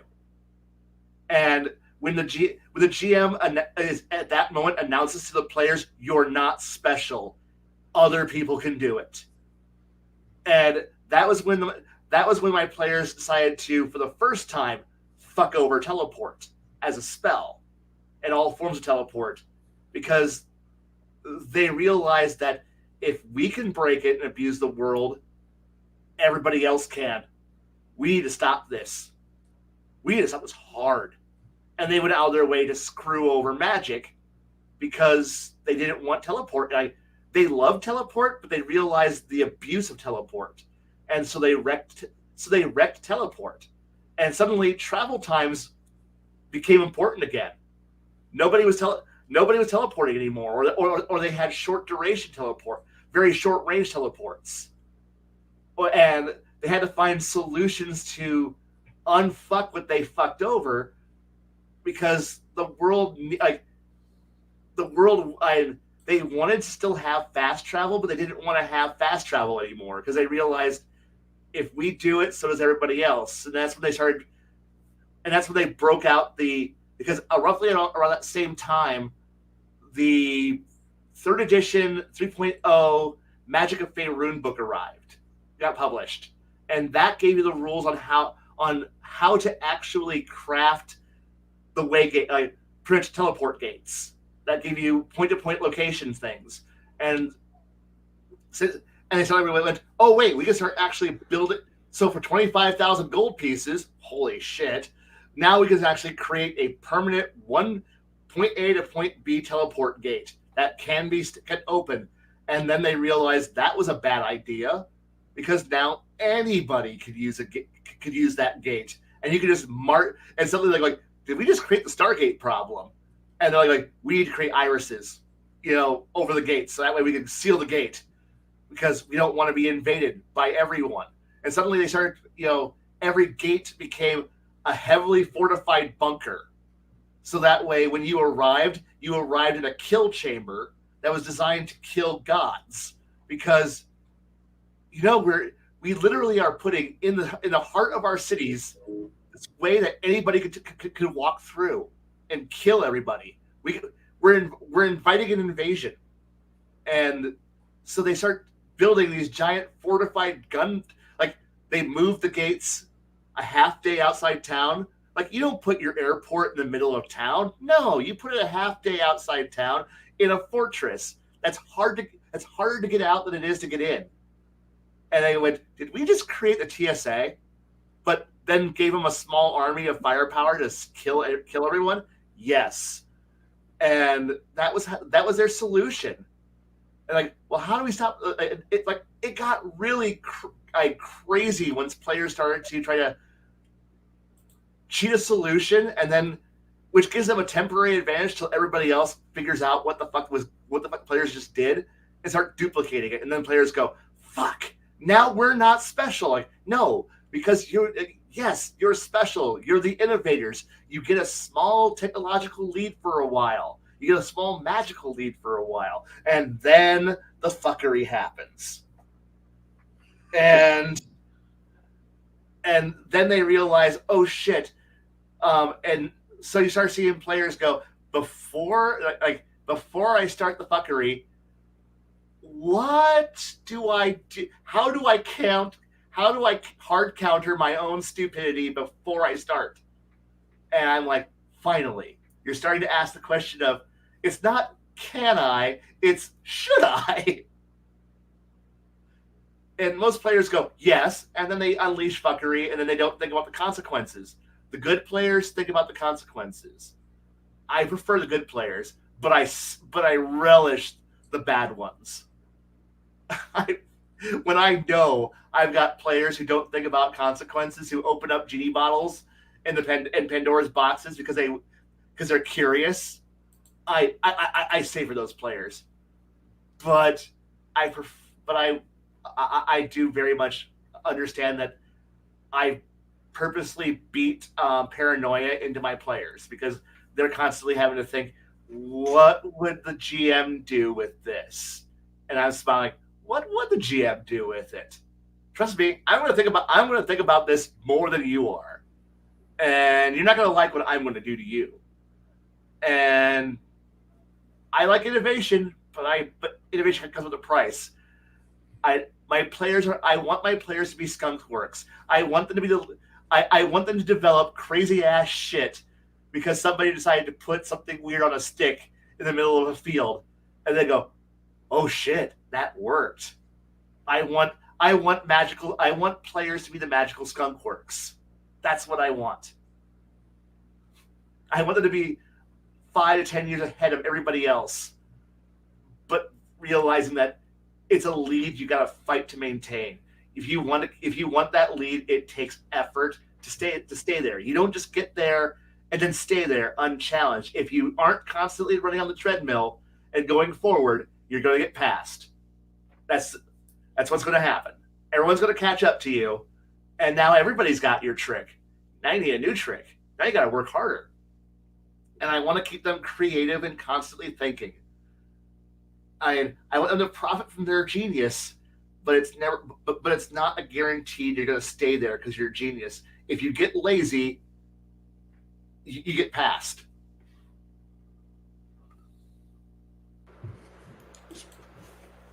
Pretty fucking cool. Whew.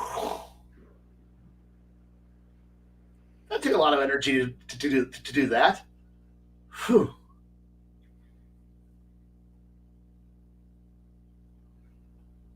So what's next? Well, now that we got over that, if you want to continue that line of thought, you can. Or if you want to go to some other casual thought process, we can. This is Chymerion's Musings, not Bruce's dictates what gets talked about. Oh gosh, no. But the thing is, I like the idea that thing is, I randomly talk about a lot of stuff. I have a lot of stray thoughts in I my can head. say 10 words and you'll chainsaw into another fucking forest. Yes, that's the problem. I have so many weird ideas that I'm fucking bouncing around in my head all the time, and then I just come to. But the thing is, I need a direction to go, or I start getting really fucking whimsically into. I get into navel gazing way too easy, and or I get into really esoteric bullshit that has no value whatsoever. But the GM I'm talking to goes, I hadn't thought about that, and I'm like, well, and I want weird and fun still stuff. And yeah, we're up for a guess. If you got weird questions and weird comments, and you're willing to have me just yes, dwarven quantum mechanics are arcane magics. The magical teleporting, the magical beer dimension that all dwarves innately have access to. And if you become a dwarven mage, you are immediately drawn to the grand paradox engine that generates all dwarven alcohol. All right. So if those of you guys that were involved with tonight's earlier game wish to come on board with me and Kai, go to your beta test file in Discord and go ahead. The link is for you in there.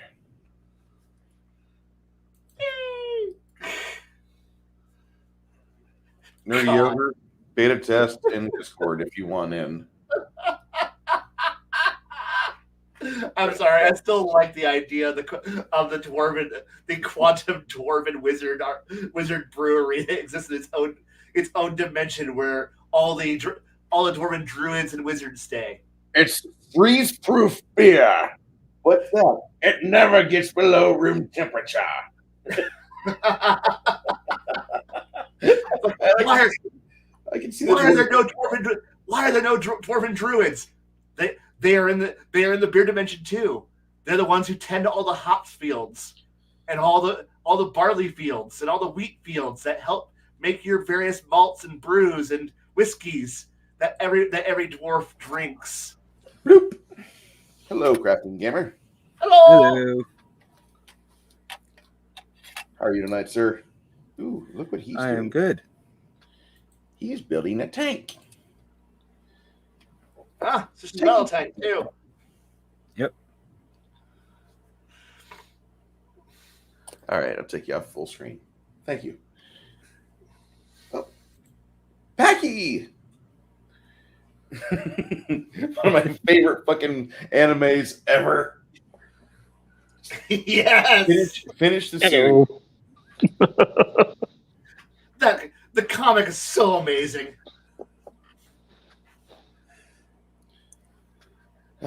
So welcome, you two. So that whole thread with the quantum mechanics and the druid arcane dwarves, like where did they disappear to? Yep. I love it. It's such an amazing idea.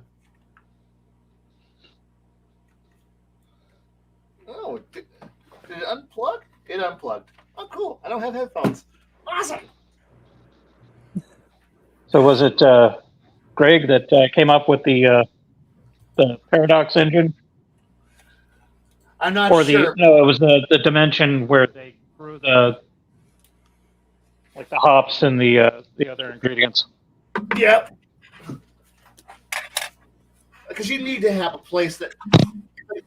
Because nobody ever sees dwarven farms, but obviously all that whiskey has to come from somewhere.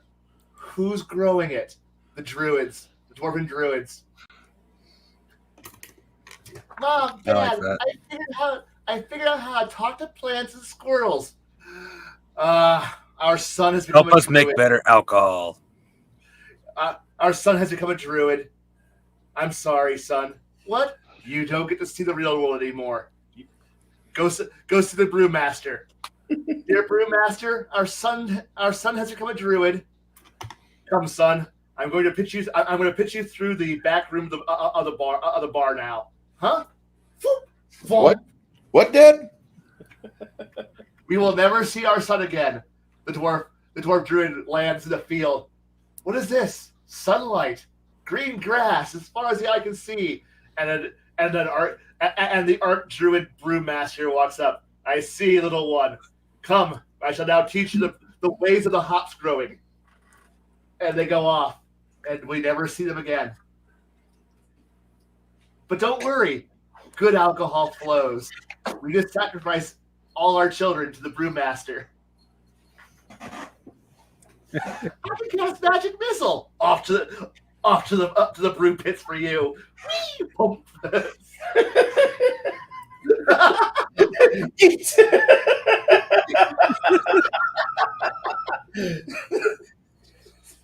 That was something that one of my buddies was asking me about our system. He's like, "What do you do about druids?" I'm like, "They're clerics." The clerics, What? yeah. They're clerics. What do you mean they're clerics? They're Well, like they a should have cleric always class.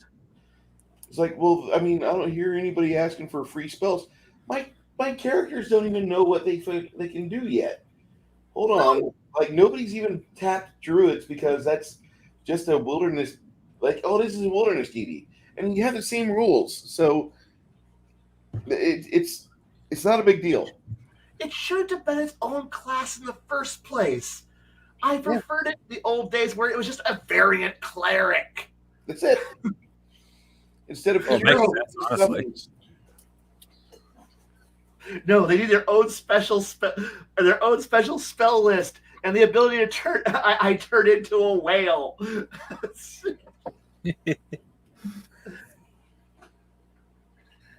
And you're just sitting here going, but you're just a nature cleric. But I get antlers and I dance around in moonlight or under some rocks. And it's like, congratulations, you're just a cleric. But cleric. I don't know. I've just come to accept that that druids are now their own special super duper thing over here. That I still want to go back. Like I still want to force all my druids at 14th level to go back to 0 XP, and then have to go into a death match against their boss to see if they get to level up. So you want to be able to move into the World Martial Arts tournament of druids? Yeah, I'm ready to become an arc druid. And it's like, all right, come out to the field. I come out to the field and go fight properly. 1-on-1 death match? Yeah, the only way to move up as a druid, kill your boss. Oh, this kind of sucks. I know. Nobody else has to do this. Yeah, but you get the ability to summon volcanoes. So fuck you. Do you want to turn into? Do you want to? I turn into a fire-breathing giant elephant. I do. Go fight your boss. Hey, one of us has to turn into a giant fucking pachyderm who breathes fire and has spikes. I'm ready for this. Come on, fight club this bitch. All right. And then if I'm playing, I'll eventually find a way to turn that into some sort of empire where I rule the market through the druidic powers.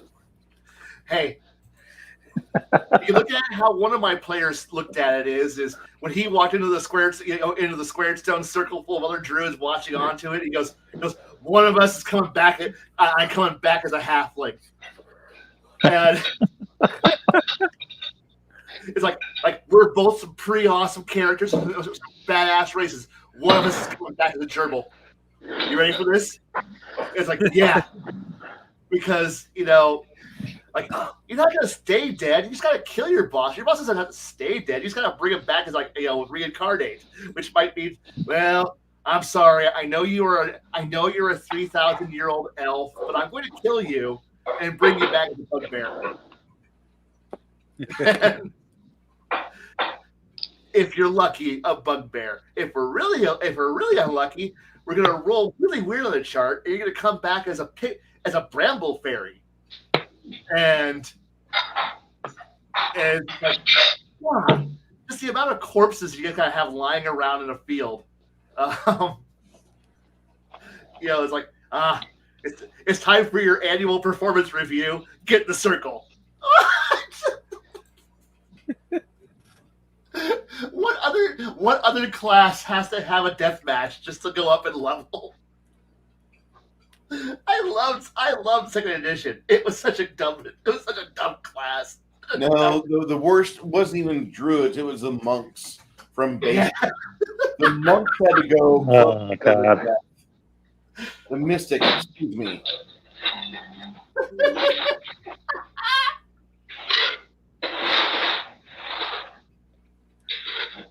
But that's okay because Paladin had to go. I must never stray off this very, very narrow road, or the GM is sitting in the background with the big red button that says Paladin Fall on it.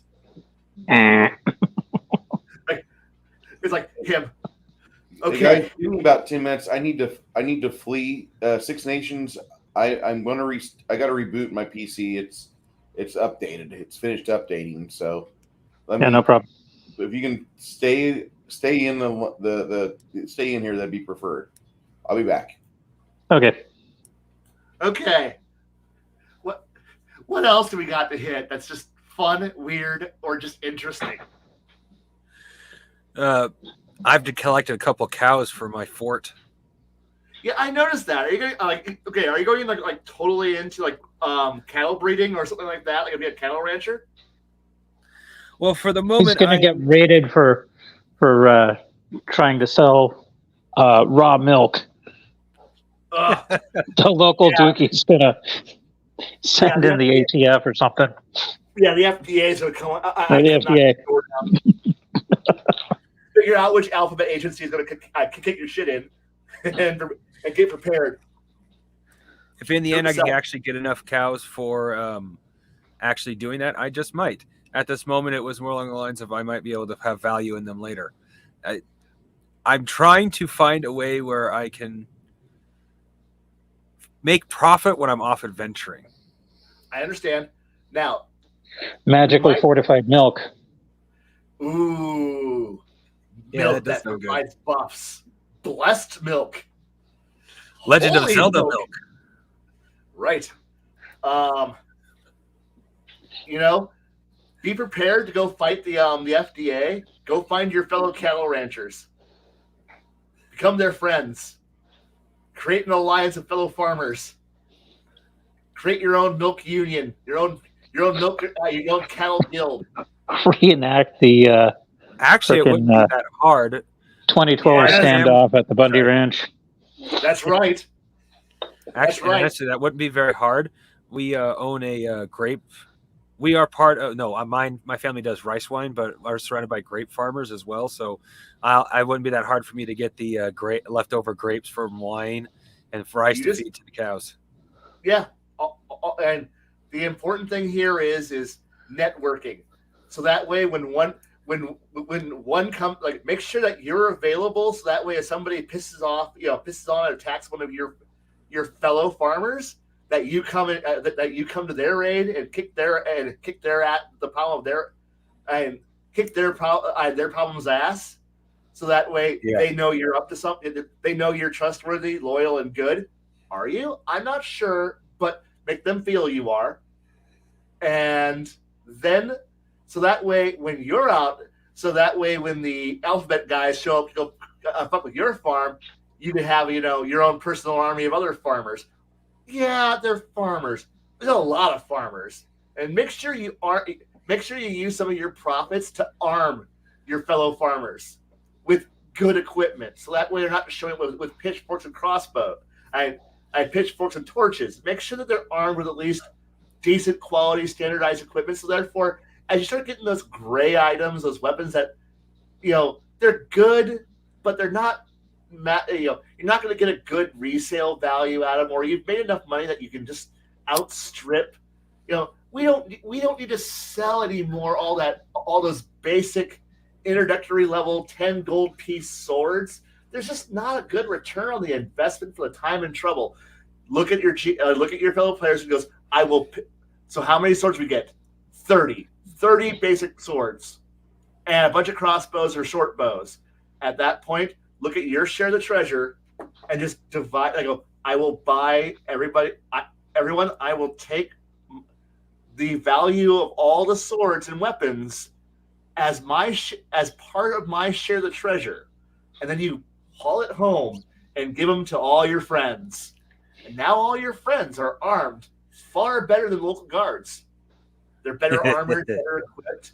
And now you've got your own personal militia, fellow ranchers and farmers who, at a moment's notice, and then after a while, go in and, hey guys, I'm in town for a week. You guys want to practice with all that equipment? Or just make sure you tell all your buddies, hey, we're going to enact the English law rule about how you gotta practice 1 weekend a month with your longbows. I need you to practice 1 week. Think of it like your National Guard, but you actually care about your job. 2 weekends a month. Yes, 2 weekends a month. Go out there and practice with your swords. I know this is with your swords and crossbows and weapons. Know how to put your weapons, your gear on. Know how to actually carry and swing your swords. Know how to shoot your bows. So that way, when the Alphabet Agency comes up for us, we outgun them. Hey, Flady, have a good night, man. Good night, Flady. That gives me an idea. Go ahead and spend a little extra if I have to, and get a bunch of training armor and weapons. Yeah, I like the entire thing here about building an empire. If you're gonna do it my way, or the way that my weirdo group of whack jobs do it, is you build it covertly. You make it feel organic. Everyone does their job, but also on the side acts as a reserve that you could call upon. Because everyone's like, I'll just call up the peasant militia. And of course, you're going to get a bunch of tired old guys who are like, hey, we got called up for the militia and we're here. And, everyone kind of laughs at it and goes, I have nothing to fear from that. But then when you call up your militia and a bunch of dudes show up in good armor, good equipment, good weapons, and everyone goes, oh, I wasn't expecting to go fight 100 guys who are all wearing, category, class 4 bulletproof armor AR-15s. Oh shit! Now my little convoy of 4 SUVs carrying 4 dudes apiece might not be so well. This might not go well. At which point your lieutenant who runs your farm while you're gone walks out and goes, yeah, turn around, fed boy, and get the fuck out and come back with a real group. And at which point, they go scurrying back to the local noble and goes, sir, they have an army.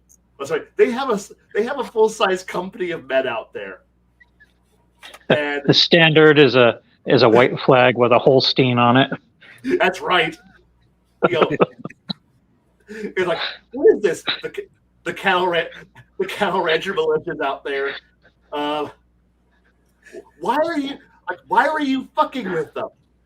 Because we had to. You told us to fuck with everybody, and we are. So they're armed with good equipment, and then they also have a can of milk or a pail of milk. Yep. That has been buffed with like acid breath or. That's right. Dragon's fire. And the thing is that like this is that is just the, and the thing is that that's the nexus. Like wherever you build your power base, whatever the thing that you want everyone to be focused on is secured, and now you kind of move out. Well, you have the grape growers, you have your rice farmers, you have your cattle ranchers, the nexus of your farmer militia. But then you go out and go find your cheesemakers, the butcher, because the butcher and his bully boys, who do all the because you're a cattle rancher, you're selling meat and shit, right? So you want to have a guy whose entire job is he butchers everything. Him and his boys have no problems with blood, and they can make bodies disappear really easy. Have a friend or two who's a pig farmer, so that way you can get rid of the local noble's tax litter. He was over here. Why? The pig ate him.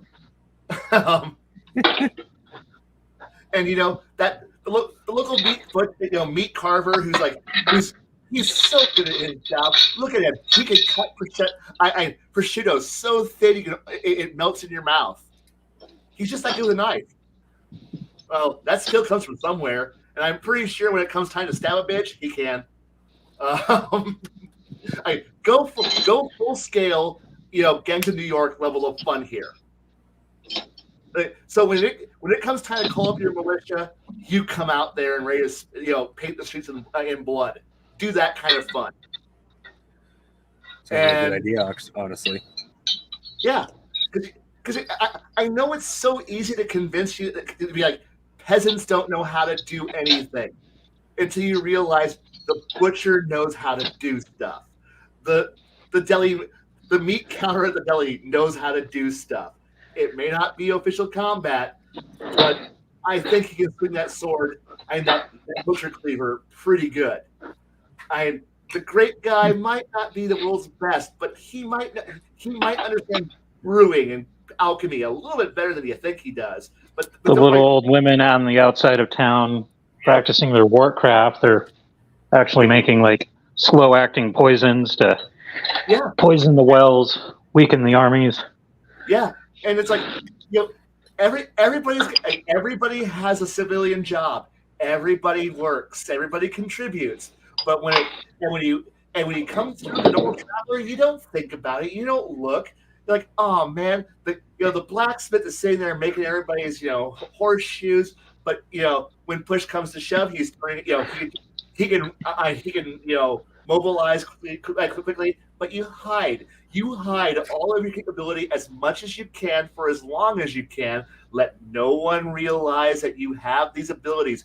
Don't lean into it. Don't flex your might until it's time to go and make yourself important. Become a chef. And who knows? Maybe you never have to flex it. Maybe you never have to show anyone your private shadow army you've built for yourself. You just happen to show up at the local nobles, the local regional nobles place, and he's like, yeah, I'm here to negotiate for all the farmers of this region. And you're not a noble, but you have the economic power to be one. Because if nobody pisses you off, man, there's just no way to get your alcohol transported. There's no one to bring you food, fresh meat, fresh vegetables, fresh anything. Man, how long? Well, I'll just buy it from someone else. Why? I have a Teamster. I paid for the Teamsters. Who's shipping your stuff in? Oh, I've also bought out the messenger service, the mail service. They also work for me. Who's transporting your shit for you? And suddenly, you're pulling off operation. What's the operation from Fight Club called? Operation Mayhem. Yeah. Suddenly, you're now the head of Operation Mayhem, and the noble now has to listen to you. You are now the one dictating policy to the noble. And what's he gonna do? Call the guard on you? What's he gonna do? Call up the militia? You own the militia. The militia he's gonna call is your guys. You're the one. I'm starting to think that this is how the nation of Shinanju became the whole island nation of assassins. Yes. Yes. And when the noble finally realizes that he's got an elite guard of maybe 20, 30 knights into his name, but he has to depend on the peasant levy. But the peasant levy is your levy. You own them. Oh, the real allegiance is to you because you're the one who makes sure that they all have good food. They have good clothes, good equipment, good weapons. They're safe and secure because if a bandit comes to town, it's your guys who go and beat the shit out of the banditry. The noble doesn't realize it. Man, my region is very peaceful, lawful, and nice. There's no banditry. There's nothing. Everybody pays their taxes. Nothing. I'm not having to go out there, and then you just sit back and every once in a while, once a month, you just pay the Lord a visit and go, hey, boss, I want to tell you what this month's agenda is. Hey, I see you're about to raise taxes. I suggest not. And at that point, you can now influence higher levels. And if you can figure out how to do communications, sending spells, figure out how to condense down. Because remember, sending only has a limit of like 30 words, I think. And so figure out how to do a code, a code book, so that way when your people receive a sending spell, if they don't have the opening keyword phrase that needs to be said, and then make sure the keyword travels on a certain book that changes periodically, so that way when you open with emergency message Sky King, you open with your your emergency messages start coming across. You can direct say this is an authentic message. Here's the code phrase for this day.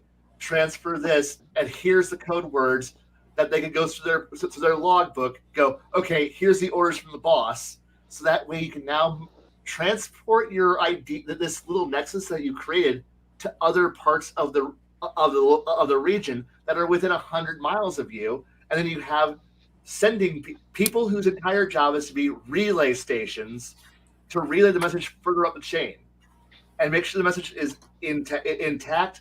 And because sending allows you to send the message to respond in kind, they can send back the authentication phrases, so that way they've now acknowledged it and confirmed it. They can now send it further up the chain. Now you've created a little shadow network of low-end spellcasters, just people who just took a level or two in spellcasting, so that way they can be dedicated all they are is relay stations for your communication network, that you can now run a larger empire than what the GM or what the normal people are able to send by message. Like, I'm going to send it by courier. Congratulations, your courier only moves X amount of miles per day on a road. They can do this. In approximately 4 days, the message can reach the next regional point on the chain, and that's when they get to read the message and they can respond, and it takes 4 days to come back. That gives you a week to do whatever you want, because you're faster in communications than they are. And the thing is that, well, if the GM can do it, now there's a week, and this is why it's important to hide your communication guys, because, well, now is a point of failure, somebody who could be killed. But don't worry, if the GM is also doing this too, they now have a point of failure that you can go after and kill and bring up their communication chains, because it isn't just a radio, you're murdering a guy. A guy isn't simply I or another prick off of from a crafter. No, you're killing a guy who took months to years to train, and therefore replacing him is going to be hard. So you want to murder their people to remove that capability, because it's not an easy to replace ability. Which is why you kind of want to have magical crafting to craft these items, so that way you can so that way they can be replaceable, cheaper, faster, easier than a human body. Makes sense. Sorry, I put a lot of thought into this, so make some magic charms, hand them off to the street urchins, and those kids can further the cause. Oh yeah, I had one player do this. I've had two players who taught me how to do all this, because one player did it as a communication network. He's the one who pioneered the whole idea of the repeater stations. I was the one who brought in the idea of using the EMS EMS flash traffic coding. Another player used a different method, so that way he could have a nationwide news service. He wanted a newspaper that every city could have the same paper being delivered to everybody across the entire country. And so therefore he had his master editor who through a wall of magic mirrors that allowed him to hold the front page up to all his typesetters across who would then start the printing pressing to start printing a standardized paper to everyone in the area. And it was like, this is what? What? And he's like, yeah, nobody ever expects halflings to be news reporters. And it was literally the Halfling Times. Oh, no, it was a Half Pint Press. It was a Half Pint Press. That's even better. And because nobody ever and so all his reporters were all rogues who went out there and weren't seen. They were just observant because rogues have all the skills. They're sitting there hiding in shadows, watching and listening to everything that's happening, and then reporting back to the editor who reads the daily news coming from all the major cities, and then writes up the newspaper for the day, and then displays the front page and then each page of the newspaper, so that way around 3 a.m. they start printing out today's newspaper, and they start selling it for I think it was 1 copper piece over the cost to make. Like, he didn't care. He just wanted the ability to control what everyone thought, because now he was the one in charge of the news. He was the one setting the agenda for the entire country. And he just sat back and went, something bad's happening in this one part. I'm going to manipulate so everyone thinks how I want to think. He, in essence, created the New York Times in D&D. And I was like, bravo. You are now the asshole who gets to set what everybody else thinks. And like, what are you going to do? How are you going to fight it? You can say whatever you want. And he goes, no, your message will never get to the rest of the kingdom. By the time your truth, which might actually be the truth, arrives in anywhere else in the kingdom, I've already supplanted your truth with my truth, with what I think reality is. You don't get to have a say, because by the time you arrive at anywhere else, I've already painted you up as the villain that I want you to be. I'm inevitable. Yes. And I'm like, this halfling just became the most terrifying person. He was and he described himself as a halfling J.J. Jameson. J. Jonah Jameson? Yes. That's how he described his character. Like, he was a halfling. He was a halfling version of that. If he would tell people, I want bad news about this person, I want to smear them. But sir, that's not the truth. I don't care about the truth. I'm the guy in charge. You're fired. You're fired, and I got the first to do it. Ha ha! You'll never work in this kingdom again. And that's what.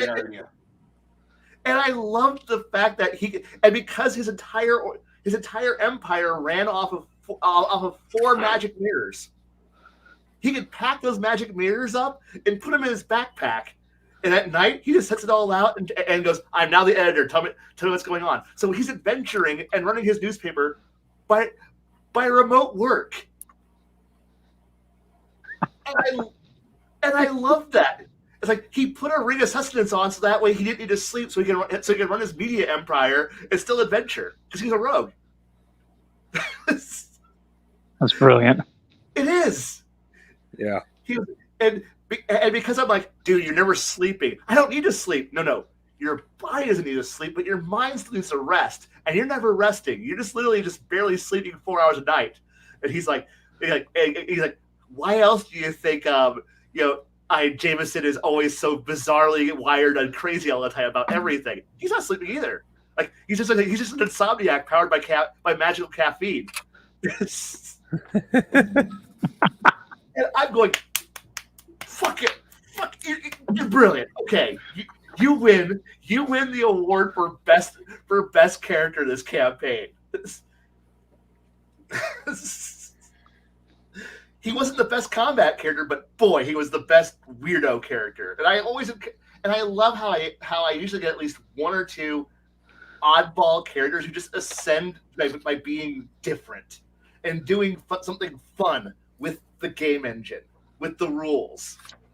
And I encourage that. And I'm like, I aspire to be that, and I want to run. because I aspire to be that, I want to run a world for players to be able to do that. And it's so much fun when you see moments like that. It's really hard sometimes to run a game, and you have the expectation of, hey, we're going to have combat from time to time, so there needs to be some murder hobo-ness in your game. But you as a DM or as a player, like sometimes you just like that itch gets scratched too much, and I just want to feed kids with a 5-cent lemonade stand or some bullshit like that. Yeah. You know, I've killed so many goblin babies. I'm tapped, man. I can only do so much murder hoboism, and you guys hit that at level 3 for me. Thank you. Yeah. And like my other group, like there's in Ash Peak, there's 9 fire giant tribes, not including the fire giant tribes that are at the base of the mountain that aren't allowed to come inside, not including the hill giants and the multitude of frost giants that are still in the area that they watch their king get disposed, knocked off his fucking perch, and we don't know where he's at, but we're still here. The party that's adventuring through Ash Peak did not talk or ask questions or discuss things, and there's not a big difference between giantese that the fire giants speak and humans westerling. There's not much at all. It's kind of like going from Pennsylvania to Alabama. There's a little bit of a what? That's about it. Okay, what? No, say that again. And that's all. That's the only real hiccup in the game. My players in my other game have earned every XP through any bloody means they could. They have genocide. They've refused to roleplay. They fucking said, no, I refuse to do this. I'm not taking your bait. I'm not answering your question. I respond with a D20 initiative roll. Ah! And Janet's there with them. She's going, what the fuck's going on? Oh, shit, I guess I better get ready to start healing people. And that's how Janet has functioned. Yeah. Janet has become the fucking late night EMT working quadruple shift. And she at least knows what she's doing. If the players would have talked, I would have shortened this adventure by over half. They could have walked through areas with the pass, with the G-word pass. Your Grace, let me through. We just mean to parlay. I need to talk to the Fire Giant King, and that would be half the Fire Giants would be like, okay, you might not like what he has to say, but sure, we'll escort you through there. You come across this tribe, kill them for us. You get there, you talk to this other tribe, like, hey, listen, we just slaughtered this other tribe that didn't like you very much. Can we walk through your area? They've not tried any of that. Every time they are presented with a giant, they must kill it. I noticed. Did a lot of killing. They that's what they do. That's what they're like. I hate to verbalize this because it'll get back to them and it'll be out of proportion. But like, you know, do I want to run for a campaign of murder hobos from 1st to 20th level again? No. No, I don't. No. God damn it. I don't know any GM that says, yeah, more of this is fine. I'm going to put miniatures on the table. Instead of you interacting with them in a meaningful way, you're just going to fucking depopulate said monster because whatever. Because you have a shitty job through the week or you just want to blow off steam. I get it. But instead of you playing Quake like a good American, you fucking came here and you rolled dice and you took up 6 hours of mine to resolve die mechanics. Did you hit over AC 37 in Pathfinder Ease? This should be a middle difficulty for a fighter of your level. I slam my head into the table repeatedly because that's what I get. And I love them. They're friends of mine, but like they refuse to use the piece of chords. They refuse to use the role play button. Role play button bad. Just macro to roleplay. I will not use that cheat. I will slaughter and bathe in their blood. have them enter a room. A magical fog surrounds them. They pass out. When they wake up, they have no weapons, and they have to use 2E psi mechanics. Oh dear gosh! Did everyone take? I take Drow's side as a language. These guys look kind of like goblins, but then the intrusive thoughts break into your minds. We are Githyanki.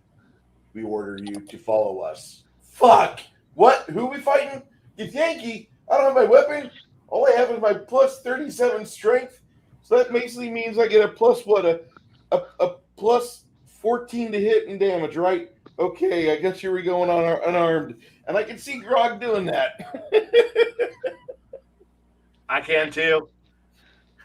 It's like I'm only unarmed for as long as it takes for me to knock your face in. Then I'm armed.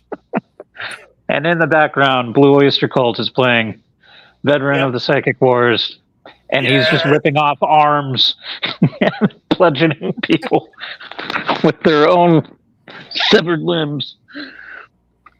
I can see it.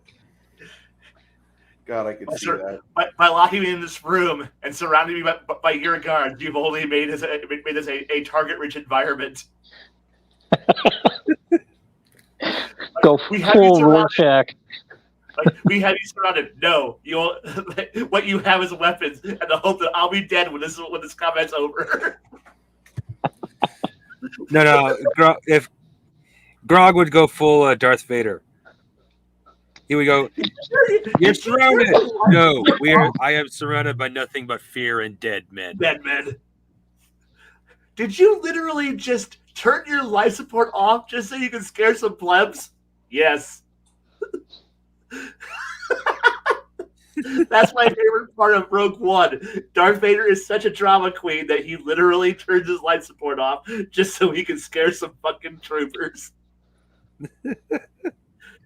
Excuse me, I'm going to fly into an underground cavern and use the Force to make my cape move in a still air cavern while riding on top of my TIE fighter that I'm driving with my brain. This is how much of a drama queen I am. God. Some people just do it for, like, look, I could just kill you, but I gotta kill you with style. Excuse me. So yeah, I'm going to light fire to a forest and then ride a burning redwood down into combat because that's how I roll. What? Yeah, it's just how I roll.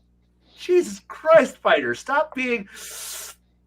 No, I don't teleport. I don't fly. I don't do anything cool. I'm going to literally do cool by being cooler than you. But you don't have magic. I have alchemist fire and a chainsaw. I'm cool. I just did speed test. That's my fucking.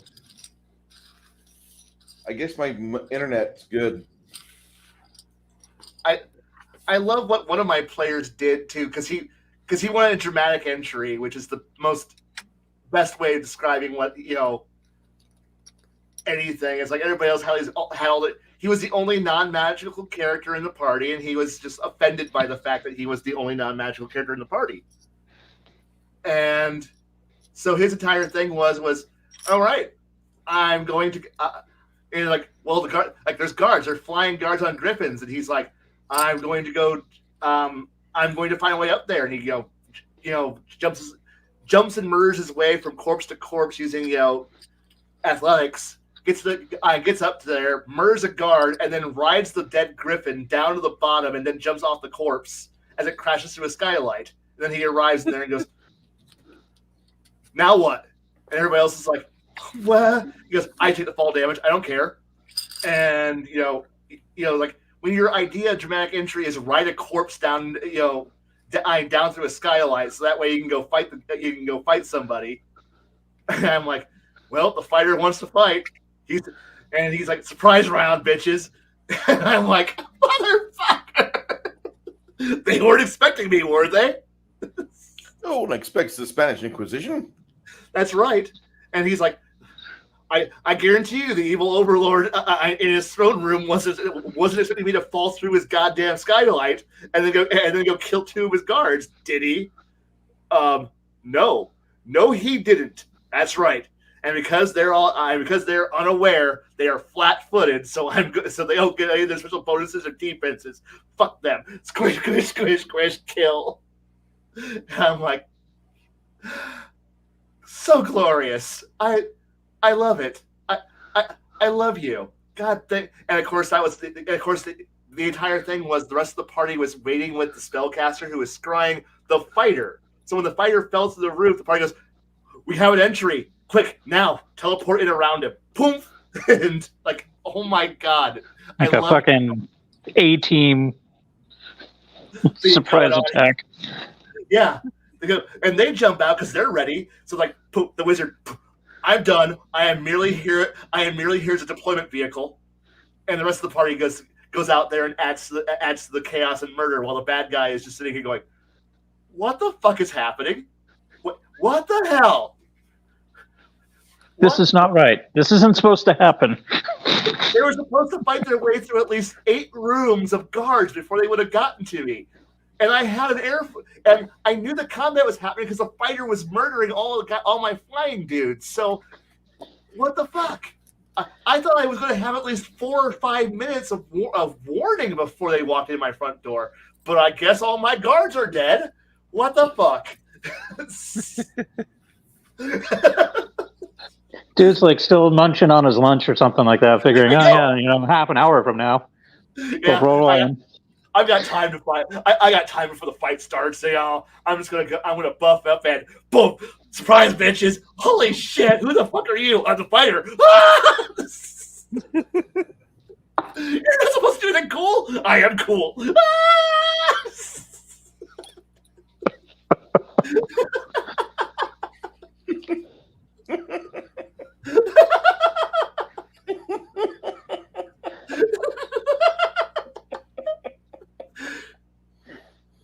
See, this is the kind of shit that I like doing in my games when I run. This is the shit that happens in my games, and I like running because I like running the actual idea that people act like people. And what are you going to do when a big giant buffy dude of meat falls through your ceiling and then murders like 4 of your dudes, and then like a bunch of other people show up and then murder the rest of your dudes, and you're just like, you know what? I'm going to hit the I'm out. Boom. He just hits the teleport. Like, no, I'm done. I'm out. Fuck this. And then leaves. He's like, I'm out. Boop. And the rest of the party, oh, that's okay. We have a castle now. And everybody, go to the front door. Why? The rest of the evil villains guards are coming running to that front door in about a minute. And we'll just kill them as they come to the front gate and to the front doors. Smush, smush, smush. And and it's like, do we? And the rest of the guards. The last 4 dudes who walked through that front door are just piles of oozing bloody pulp. You know what? Nah, we ain't paid enough for this. So how much are you getting paid? Not that much. All right. I ain't that loyal. This isn't covered by combat overtime. I'm out. Paid. You're paid? I'm not getting paid. I'm not that loyal. I didn't like the guy in the first place. I still got 100 hours of community service. All I got is a stupid tabard. Congratulations. And the party, hey, you guys want to work for somebody who offers dental and vision? Oh shit, yeah.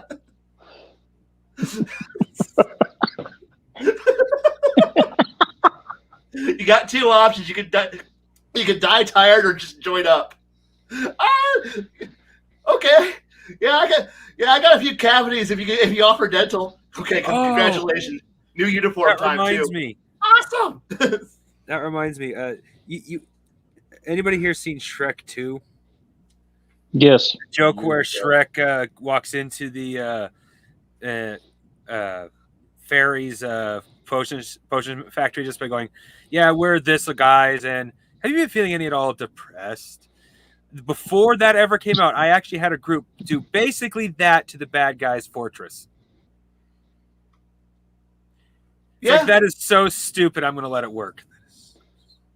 And the thing is that when I say rule of cool shit happens in games, that's the kind of rule of cool bullshit that happens. Because, your villains really should just not be unintelligent minions who just charge stupidly into combat. No, they should literally just be like, I know that in retrospect, thinking back about it, most of my games feel like they're bad, like you're watching an abridged series where it's like, no, players are comedic morons, and the world should reflect the fact that they are comedic morons. And it's like, no, the world produced these tards. That's what. Other people should have the same level of. No, man, no, I'm done. I'm out. Fuck this. But I wanted to fight. No, I already see the writing on the wall. I already know what's going to happen. Nope. And it's like, and I know there's some people who are true believers who will fight to the last man, but there's a lot of people who are just Cobra rejects and who are like, nope, I'm out. Surrender. I give up. Grenadiers versus the regular blue soldiers. Yep. It's like, oh hey, look, Cobra Commander ran away. Sir, there's still like 300 of us blue dudes, like blue guys in pajamas, and funny East German helmets who are still here. You gonna come back for us? Fuck you! Bye.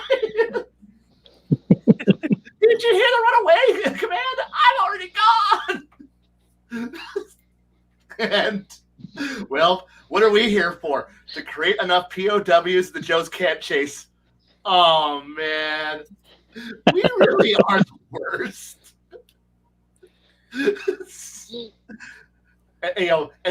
The 14 Joes are going, what are we going to do with 400 prisoners? Process them and actually treat them like humanely, like actual follow the rules. Shit. God, High Command escaped again. I know, again. But don't worry, we have 400 more dudes who are now like, yeah. So what were you? What were you in your civilian life? I was a car mechanic, but not a good one. Because if I would have been a good one, I would have been a Techno Viper.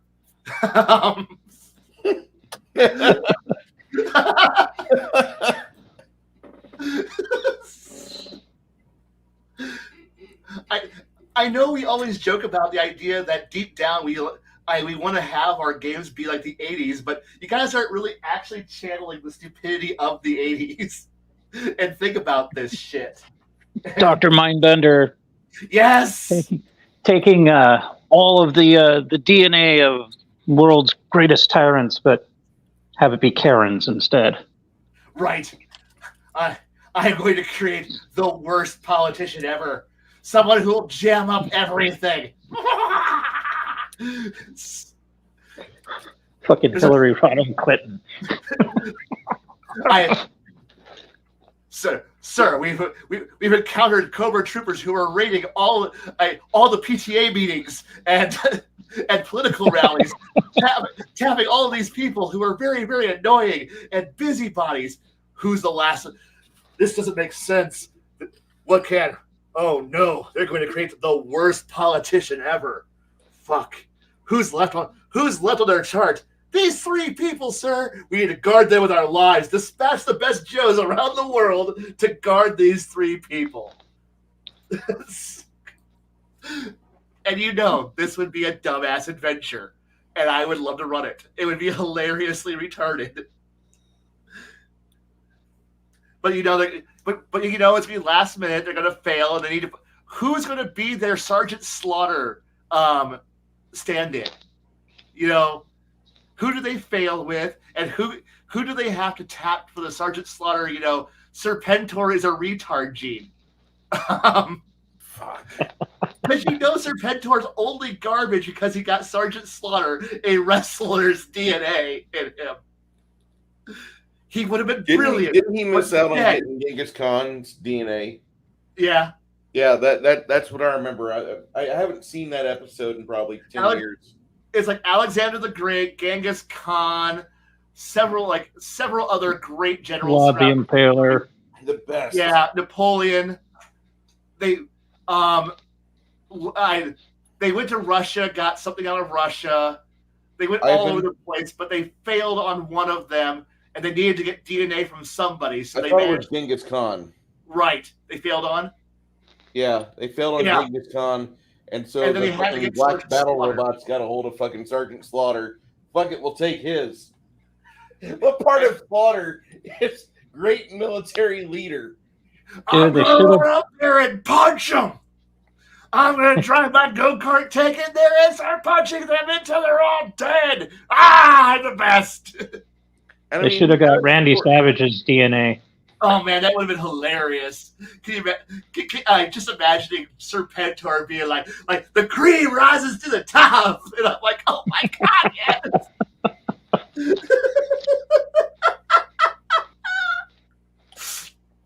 In that silly ass snake suit, but he's got tassels and a cowboy hat on. I would have been like, this is my version of Serpentor. I want this version. He's now my new favorite. All right, we got to get an AI image of that. God, Serpentor in a cowboy hat with tassels. Rhinestone suit. Yeah. Rhinestones all over that, all over the just God. You know, I really liked Cobra Commander. That's still one of my favorites. He's a solid dude. Like, solid. Yeah, he's fucked up, but he's always come back. He's like unstoppable. Yeah, and he never fails a muster. He's always there. Destro, fucking cold, calculating. I don't ever see him as superior to Cobra Commander because he's too much of a mercenary. He doesn't really engender loyalty in people. Baroness, I have a fucking crush on, like every other red-blooded American. Major Blood, he's fucking great. He's a good lackey or good capo, I guess. He's such a good character. He is. But he came with a scorpion pistol too. That was freaking awesome. Say again? He came with a scorpion pistol. Yes. So I love this role-playing game. This role-playing game is amazing. And they do have the Cobra Handbook. This book, such an amazing book. Like, if you want to know Cobra inside and out, these two books are like the best lore manuals that Hasbro has written for G.I. Joe. I just want to know how they managed to come up with the idea, like, we're going to actually do an RPG of this. How to go to war the Hasbro way. And and the bad part is, it's a solid role-playing game. I mean, you can actually choose at creation how, like, the more powerful you can make yourself at start, the more disadvantages you have. So you could, like, I don't want any disadvantages. You're not that good. You're good, but you're not that good. But, like, because you can have up to 3 backgrounds. But at that point, you start having flaws and hang-ups that now kick in while you play. So it's like, yeah, I'm a really good scientist, but I'm also a special forces intelligence officer, and I'm also do this thing. But you got hang-ups and disadvantages that come with that, and they're actually fun because they come up in the adventure. It's like, and even the name characters all have these hang-ups, so that way if something happens, they have to stop what they're doing and then do the thing they're supposed to do. Like, Duke will never leave someone behind. So as your if you know as Cobra you're about to fight Duke, You shoot one of his friends and put his friends into peril, because Duke will stop doing whatever the fuck he's doing, like beating your ass because he's Duke, and he'll turn around and go save a civilian or save a Joe. He will do that. He will turn around and do that. Cobra Commander will if anybody fails around him, he'll stop what he's doing to yell at his lieutenant for fucking up. It's in his programming that Cobra Commander will stop what he's doing to go blame somebody else for his own failure. And it's great. It's like, I can totally hear it too. oh yeah. Yeah. And Firefly will literally, like, if shit starts turning against him, he'll just be like, "Nah, I'm out. Why? I ain't paid for this. I'm a mercenary. I'm not paid for this shit. Bye." And he gets the fuck out of town.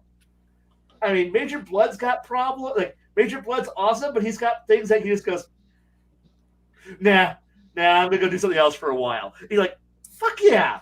Like, when you look at bad guys who have shit like this, and it's just kind of funny watching major characters just turn around and go, no, I'm going to do what major characters do, which is, like, no, this is my personality. This is who I am. You know who I am. And it's got a role-playing thing in there that says, no. Well, I love dynamic character myself. Like, well, you were there, obviously, when Bear said, hey, he's the kind of characters we can make for a one-shot campaign, sometimes a summer one-shot campaign. You knew what I meant.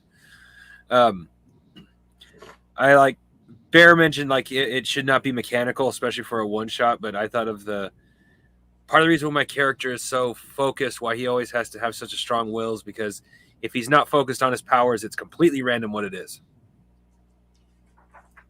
Yeah. And I like how the fact that Cobra Commander's one major ability is his retreat, at which point he can actually, when he says retreat and run away, he can sacrifice minions. So if you're like, he's running away, and Cobra Commander goes, I retreat. Like, run away, retreat, and all that shit. If you last man standing. If you target him and hit him, if he's got any minions around between him and, you know, between you and him, he can sacrifice. He can grab a minion and throw it in the way of the bullet for him while he's running away. That's awesome. Because that's how Cobra Commander always escapes. He's like, if there's anybody left, he just throws bodies away, and I love the fact that he does that shit. And for him, it's a free action. He's like, he runs away faster than everybody else, and he throws bodies in the way. It's like, you can't catch him. If he runs away, he's just running the fuck away. It's the greatest thing in the entire universe, and it's a mechanical rule. I'm like, you programmed his cowardice into his character. Yes, he could beat all of you senseless, but he runs the fuck away, and I love it. It's like this book, like this RPG is great, and it's like I enjoy it to death. And the best part is that it's just it tells you that you can play you can take Cobra backgrounds as a Joe, or Joe backgrounds as Cobra, and it's great. And they even offer the post-movie RPG book, so you can play all the weird ass factions. You know, like, oh god, like Tiger Force and Python Patrol, in case you really wanted to play those weirdos. Wow. And it's like, here's a Tiger Force version of these characters, because, you know, hey, we reinvented Major Blood for Python Patrol. Awesome. I am a kid. I know all this shit. I bought this trash. This is great. Now I've got it all. It's no longer just a palette swap. Yeah. And they even say, if you own the Power Rangers rulebook, which allows you to do combiners, you can actually have the rules to be able to pull off some of the Cobra vehicles that, you know, that split into 3 or 4 versions, 3 or 4 vehicles, and then come back and form an even bigger, more scarier version of itself. Yeah, you can do those vehicles now. So it's like, what? Do you want to do that weird Cobra attack helicopter tank that turns into 2 attack bikes? You can do it. We got the rules for it now. You just need to. want the full rules, you need to buy the Power Rangers handbook because that gives you the combiner rules. I'm like, oh my god, I have a reason to actually buy that role-playing game now. Why? Because I want to be able to play Transformers, and I want to have Devastator show up in Transformers, and I want to have Cobra vehicles in that combine, or I want to be able to run the giant rolling GI Joe Fortress tank vehicle that was just insanely huge. Not the carrier, but the giant battle fortress that rolled. That was just too big. Yeah, it was Sandcrawler for Joe's. Yes, or some of the other vehicles that disconnect and form other vehicles, and I'm like, this is such a good modular system. I like this. Plus, you roll you roll a d20, and then you roll a dice based on how many points you have in the skill, put it together, and then you just do a little bit of math and go, okay, did I hit a TN? Done. Okay, good. Everything does 1 point. Everything does 1 point of damage. So, if you have 6 hits, you have 6 hits. It isn't just I have 60 hit points and just don't get hit by a anti-tank weapon that does 3 damage. Ooh, fuck. That's half my hit point pool. Shit. It's fun. And it's G.I. Joe. Ah!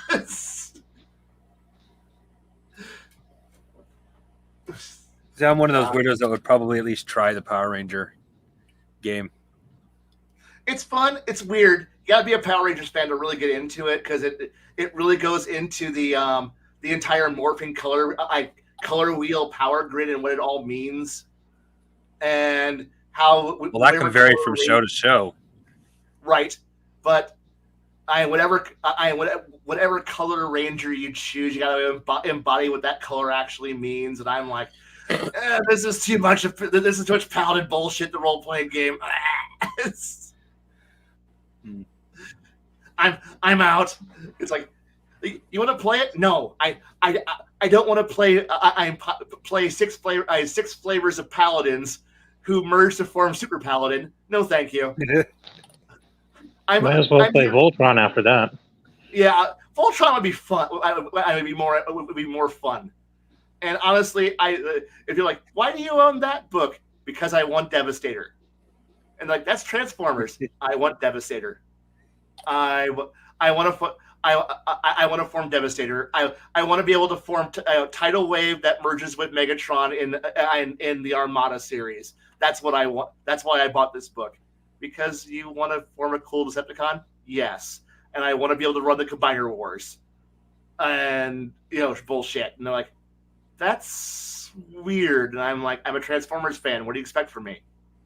I'm going to buy dumb shit so that way I can do crazy things with Transformers. Excuse me. 5 Faces of Evil? Yeah. Okay. You can do 5 Faces of Evil. You can do I can easily do 5 Faces of Evil. I can do any of the combiners now.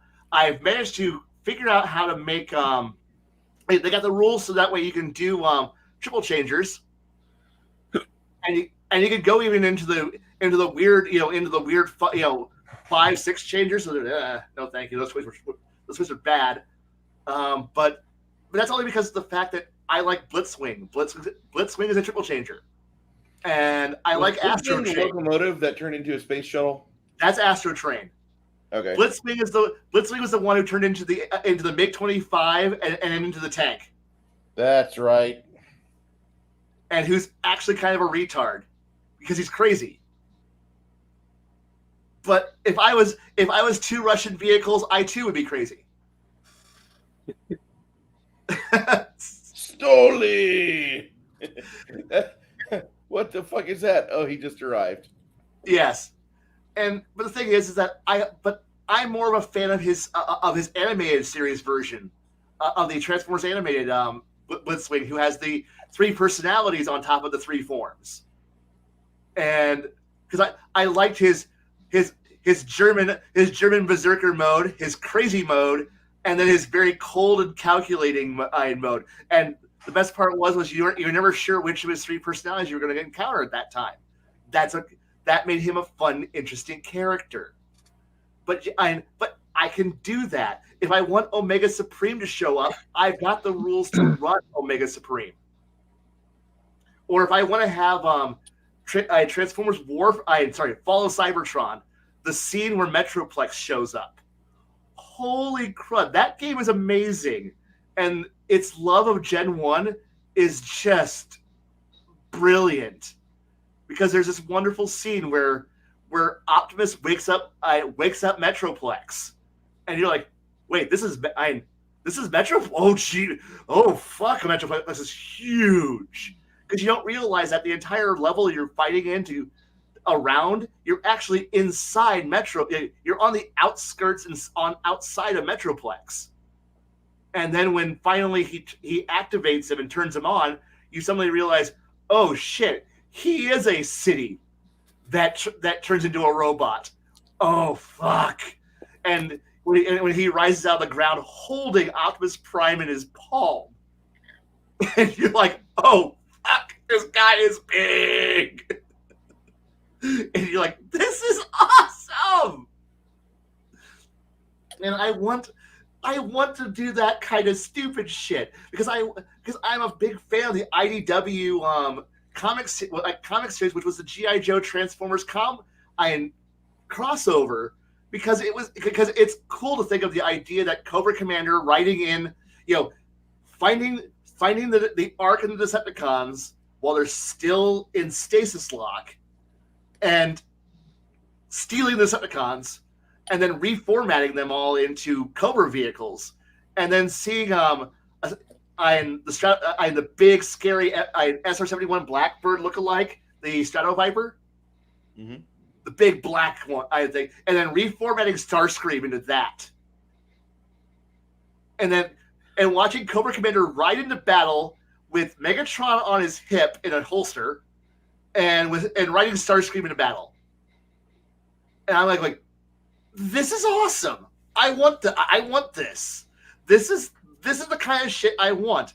I don't want I could have the F-15, but when you have the other Seekers all as Rattlers, and I'm like, I can get behind this. I can get behind this. This is awesome. I could run this game. I could do this all day long, and I'd be okay. And people are just like, what? And I'm like, yeah, this is fine. Or having the one Autobot who's a giant aircraft carrier actually be an aircraft carrier, and be like, yeah, that's a cool idea. It's like the U.S. Navy, we're okay, and then having a carrier turn into a giant robot. I'm like, this is okay. I'm okay with I'm okay with this, and having a big fist fight, in like a harbor, in San Diego harbor, watching the Nimitz punch Tidal Wave in the face. I'm like, this is okay. This is the game I want. This is it. There we go. And then have players be like, okay, we're playing this. I'm like, yeah, we're playing this. This is my game. Enjoy it. Why? I don't know, because G.I. Joe managed to hide a super carrier, hide a Transformers super carrier. Fuck off. This is what we're doing. And I don't know. I think about how I want to run these games and how I would run these games, and then just go, no, this is how I would do it. This would be fun. Because I'm pretty sure somewhere Reagan would have written into the budget, extra super carrier built magically, and the Russians, where'd that one come from? Fuck off. We got one. We're at 13, not 12. Oh, okay. But then again, G.I. Joe also gave us Sink the Montana, which was somehow a Montana-class battleship was built, and there was a whole fleet of them, and it was being the last battleship being mothballed in 1984, and it was being stolen by Cobra. So obviously, this is the future of the 80s, where G.I. Joe had access to battleships and their own personal aircraft carriers. So you know what? Fuck it. If a magical 14th aircraft carrier shows up out of nowhere one day, and every once in a while says, I tell this engineering crew, please don't touch that. And the engineers down there like, did the turbine just talk to me? I think it just did. You know what? Fuck this. I'm done for the day. And just, this is the kind of shit that I think about and would love to just explore and let players run around in. I don't care if they're playing Cobra, if they're playing G.I. Joe, if they're playing Decepticons or Autobots. I would let them play. Just pick a faction and run with it, and then see what they come up with. And go, just remember, this is the world of the 1980s. I'll take the 1980s. Yeah, we get cassette futurism. I don't really think so. I don't remember seeing a lot of that in either Transformers or in G.I. Joe, but I do remember a lot of anticipations of what could happen. Right. Like, this is the future of the 80s. Like, you're playing in the future of the 80s where Hasbro just wrote shit and just, oh, wow, that weird prototype fighter that NASA came up with, we built lots of those. That's the X-29.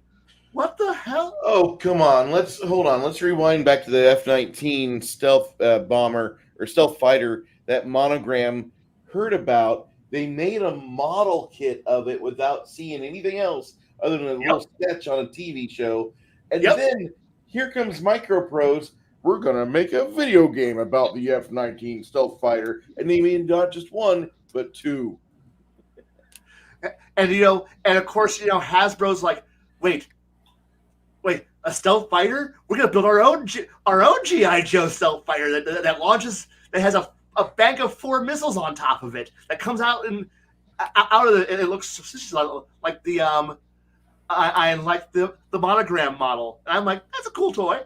Or back when we still thought the space plane program was going to actually go somewhere and the space shuttle would actually be interesting. So we built a giant tank that shoots a 2-stage space plane into the sky. And I'm like, shit, okay, this is the future we're at. This is the G.I. Joe that we have, where we can have the space shuttle, taking off and burning its retro rockets for a 10-minute battle on the ground with the solid rocket boosters firing the entire time as a giant net catches the space shuttle in the desert, fired from a mountain, from a hidden bunker in a mountain. This is what I want. This is the crazy you're going to get.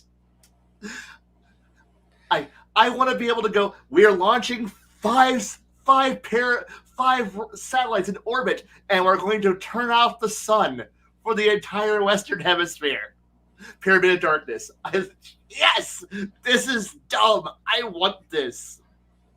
I don't know why, but when Kai said solid fuel and then net in the desert, my first thought was, what if we had black powder spiders that the webbing could be used as the solid fuel for the rockets? I don't know why, but that's what went through my head. And you know what? Run with that idea. Run with that idea in your head. It's a great idea. Which G.I. Joe episode was that in? Episode Stealing the Space Shuttle. Okay, that was from Satellite Down. Okay. Sorry. This stuff is dumb and I love it to death. Capturing space stations. Just think, give players freedom to do fun things and really crazy shit, because this is what it should be. I mean, this is what I like.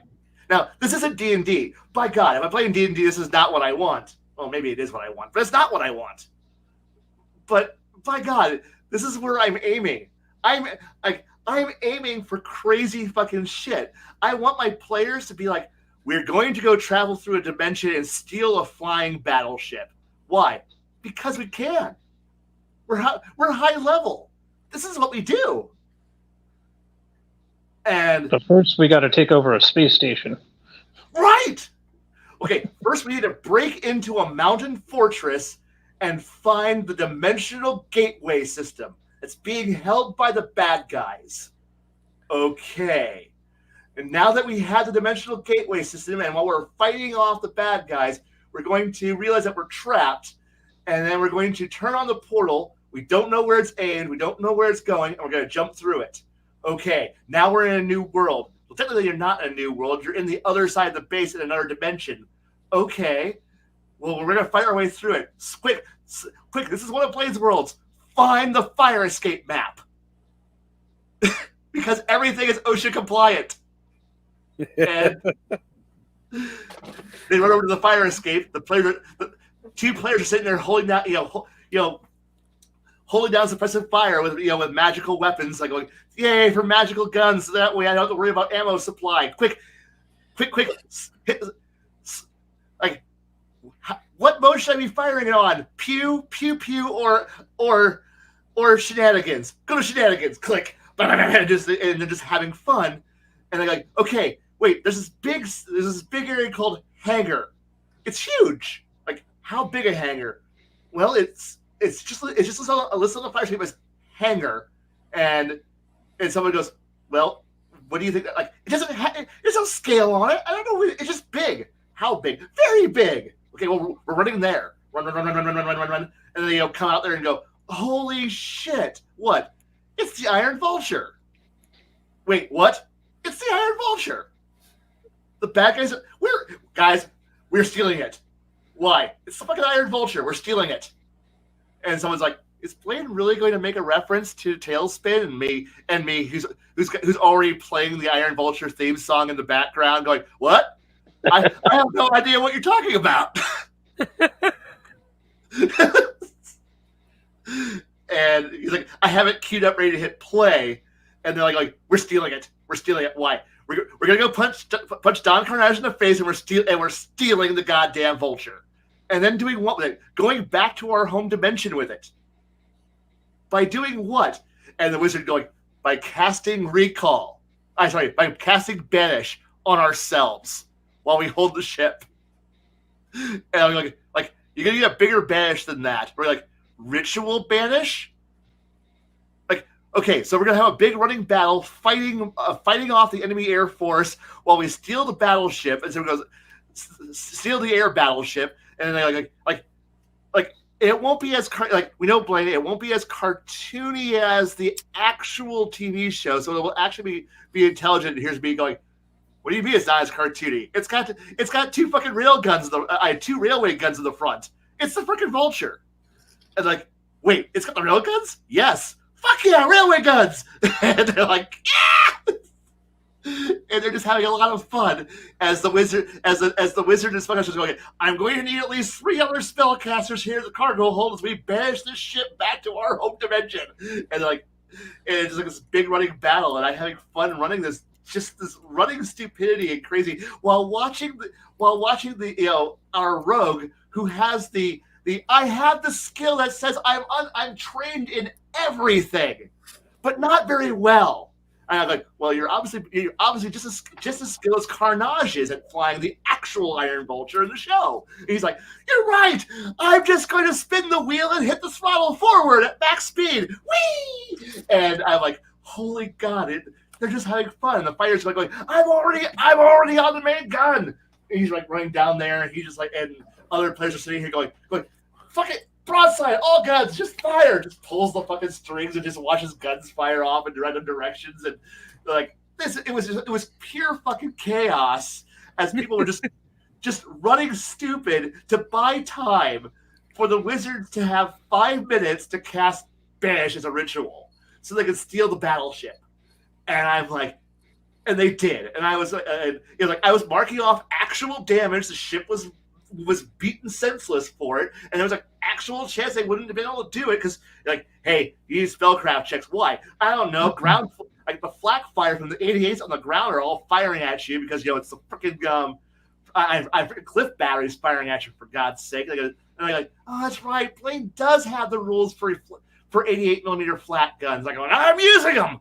Blam, blam, blam, blam, blam. And so the ship's shaking. Make your spellcraft checks to concentrate during the ritual because. And when you have the wizard going, could you try not to hit every shell fired at us?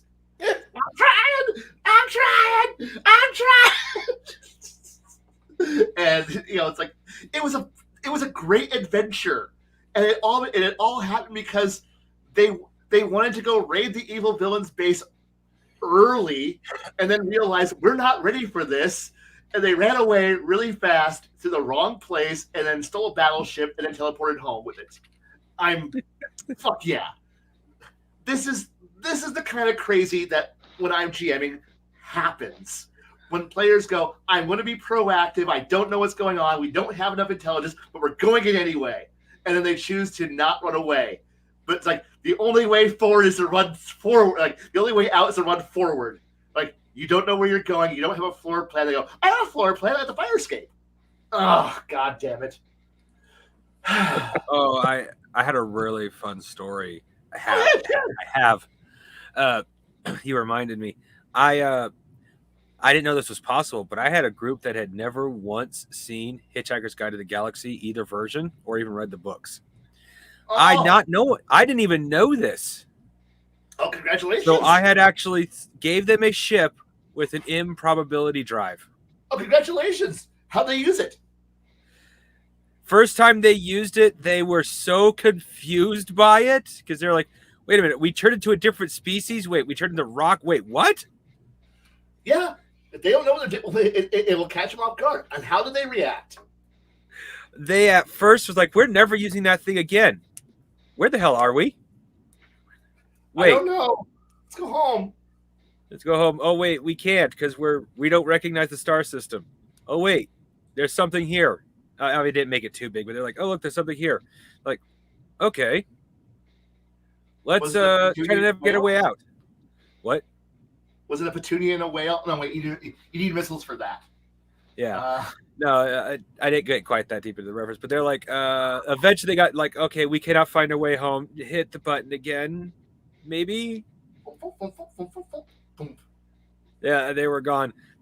By random roll, they actually started pretty close to where they ended up back pretty close to, at least by space standards, close to where they started. Like at that point, they thought they had it under control. No. See, that's a fun reference when you do it right. I mean, it's kind of like playing Traveler and leaving and arriving before you leave because you had a jump mishap. Oh, what was really fun is they ended up jumping into a mock battle, which almost got them destroyed through virtually damageless ammo. They were being shot so many times. I figured 100 points of fatalist ammo would do at least 1 point of damage, and they were getting, because they were in the middle of the battlefield, and everyone without thinking just shot them naturally because they were, and their ship through non-lethal damage was almost destroyed. I can believe it. I can believe it entirely. Yes, raining sardines on side. It's a good. I like that one.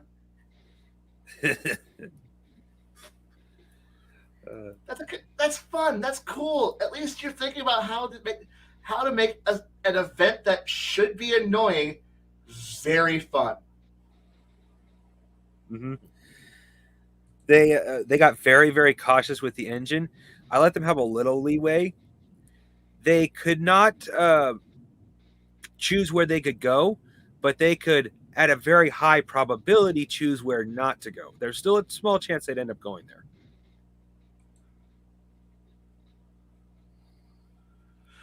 Nothing wrong with that. That's fun. That's nice. Well, I felt it was a nice level of player control that didn't take away the improbability completely.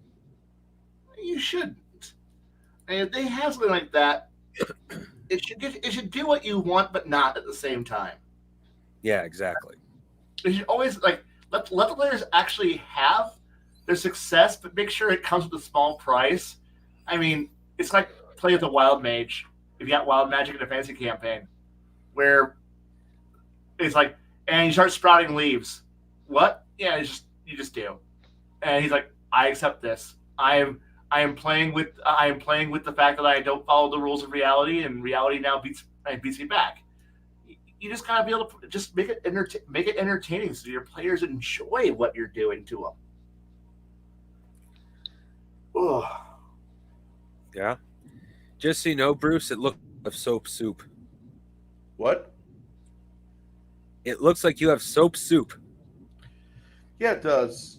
But I have a whole bunch of soap here that I use to scrape my brushes free of debris. Ah.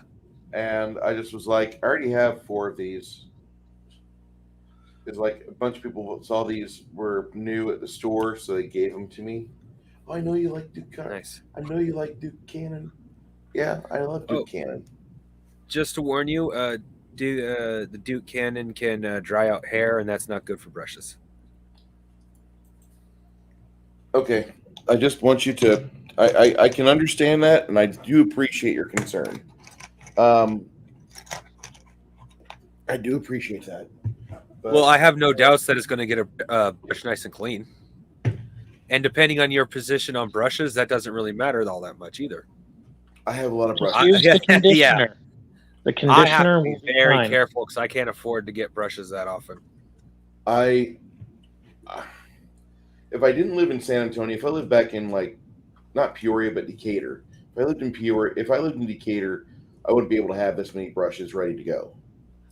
But I've got brushes ready to go, and most time, like I have some other stuff. If things are good, I can once I get them with Duke Cannon, I hit them with brush cleaner. Then I've got this stuff here, which this is pretty good. Well, if it's meant to revitalize your brush, then it wouldn't matter if you use Duke Cannon. Yeah, the main thing is that like I've got enough brushes. It's just that like after a while your brushes just go bad, so have spares. Oh yeah, I just recently bought a nice set of brushes that come with some dry brushes. If you Nothing can find those expensive, packs, but buy those. what'd you say? Buy the big packs if they're cheap. Oh yeah, that's exactly what I did. It's not the biggest pack I could have bought, but I was trying to keep my finances down. But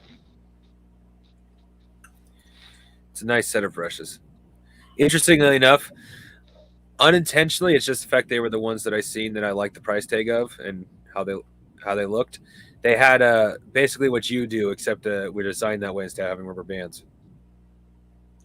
Yeah, I like the rubber bands just for the fact that I need to have a grip. My hands will hurt if they grip something too small. Yeah.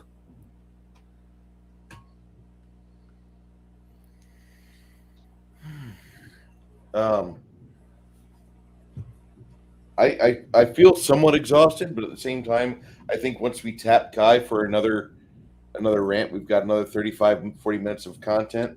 You just need a topic. What I want to do is I gotta ask Kai. Yes. Given what you know about the experimental system I'm playing with,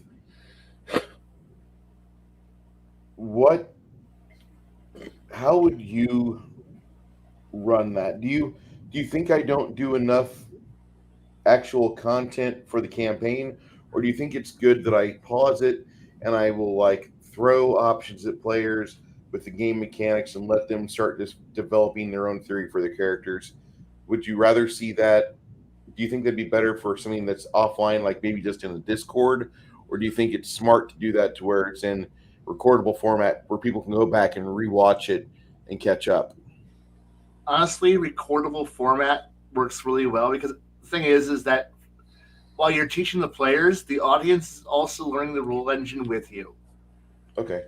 We had a benefit for playing other role-playing games where we have an SRD to play with in our own free time. But the thing is, what we're seeing here is how you actually teach groups in person how to play a new game engine, because you assume that the GM knows enough of the rules to be able to make the game work. But let's be honest, nobody reads forward to back and memorizes the entire rules.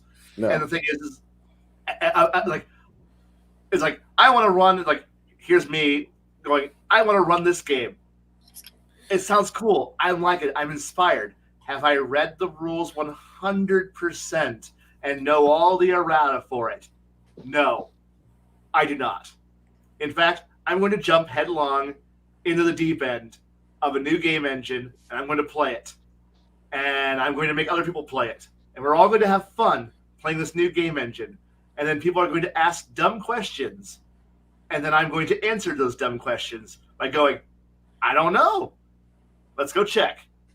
And then we open the book, go to the index, find the rule question, complain about the fact that the rule book is laid out poorly, and bitch about, God, I spent too much money on graphics. Why? Why this? And then we go, okay, I read it like this. How do you read it? And then we all come to a conclusion, and we all learned. And now we get to have more fun getting back to the game. Yeah, we have a 15-minute diversion trying to figure out how the rules work. But now everyone now knows. Nobody can say I don't know. And so when I'm watching you explain the rules to somebody, the thing is that there's no rule book for them to read. There's no rule book for us who are watching to read. So the only way we get to find out what you're doing is by you explaining it to us. If you were to hide, I'd hide all that stuff on the Discord. Sure, for those of us who are playing, we would have a Discord to read. But say somebody who's coming in later, who doesn't have a Discord, would be joining in late. And let's be honest, Discord kind of sucks for search. Yes. It's great for clutter. What was that? It's great for clutter. It is. And I've learned this from going through my own channel and trying to find shit I said because I write so much. And if I get into a conversation, shit I wrote a week ago, it's 40 freaking posts ago. What time did you post that? On what day? Yeah. And I have this problem on some of the other channels other Discord servers I'm part of, where when suddenly they get into a big conversation, fuck, I give up. I ain't scrolling back 140 posts and reading to catch up. So while it's a great idea for documentation, and perhaps having a Google Doc sitting that players can access and having it pinned to a Discord channel, so that way when players go, hey, I've got a question, you can just point them and say, pinned message, Google Doc, access. These are the current live game notes, but I would prefer to have it explained in game. Perhaps at some point in the future, go back and annotate hey, this ruling happened at this hour point, but that's if it became that critical. But when I'm listening, it helps when they go, hey, how does this spell work? And have you explain it off to them. Right now it's slow because you're working on the rules. The players don't know the rules. You've got a good idea. They don't. And you're helping them work through it. But the thing is, you're also making it so that way those of us who are listening, I wish I could get off work 3 hours earlier. I really do. Because I would like to play this, but you're already 3 hours into an 8-hour stream by the time I get home from work. And while all I do is fly a desk on Saturdays and then yell at not yell because it's so dead on Saturdays, hand out what few actual jobs that come through and go, hey, you need to go turn around. Like, I know you just got back from this one shop. Here's the parts. Turn around and go right back to them. Don't worry, I'll have the exact same job for you when you get back. That's all I do all day on Saturdays, except for yelling at people who walk in that front door. But I can't get off. I can't get off because that's my fucking duty, and I do it. So I come in late, so I always miss the opening, and I always miss this. So I get to. But the thing is, this allows me to follow along and try to understand, try to listen, try to figure it out. You're doing a decent job. I think, honestly, I probably wouldn't be able to teach the game any better. even if I had the rulebook in front of me, because that required me to read, and my ADHD kicks in and goes, "No, I'm done.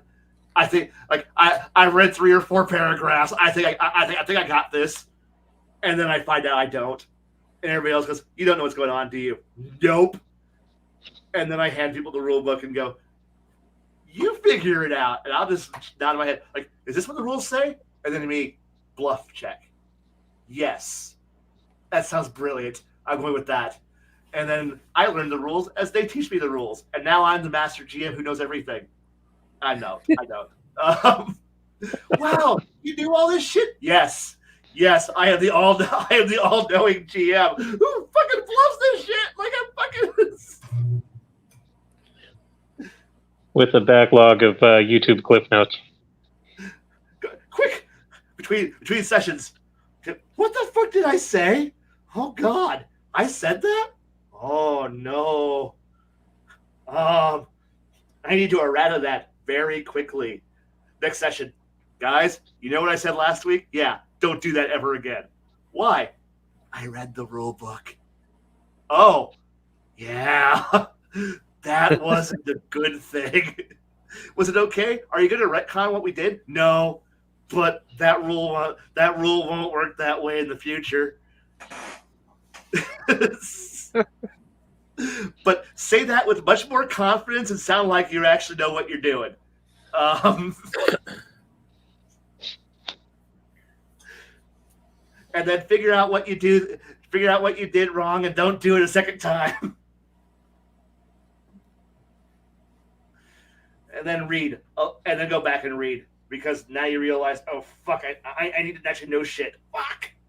Okay, now I now know shit. Sorry, you pulled a Disney. Yeah. Yeah.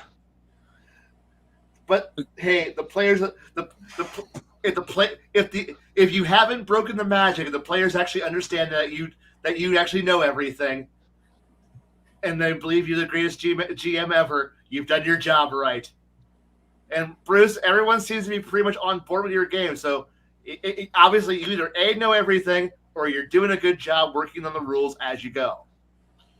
And if someone asks you if you're a GM, you say yes. You say yes. Do you know what you're doing? Yes. Do I? No. But I have a Google search function that will tell me. Quick, Google it.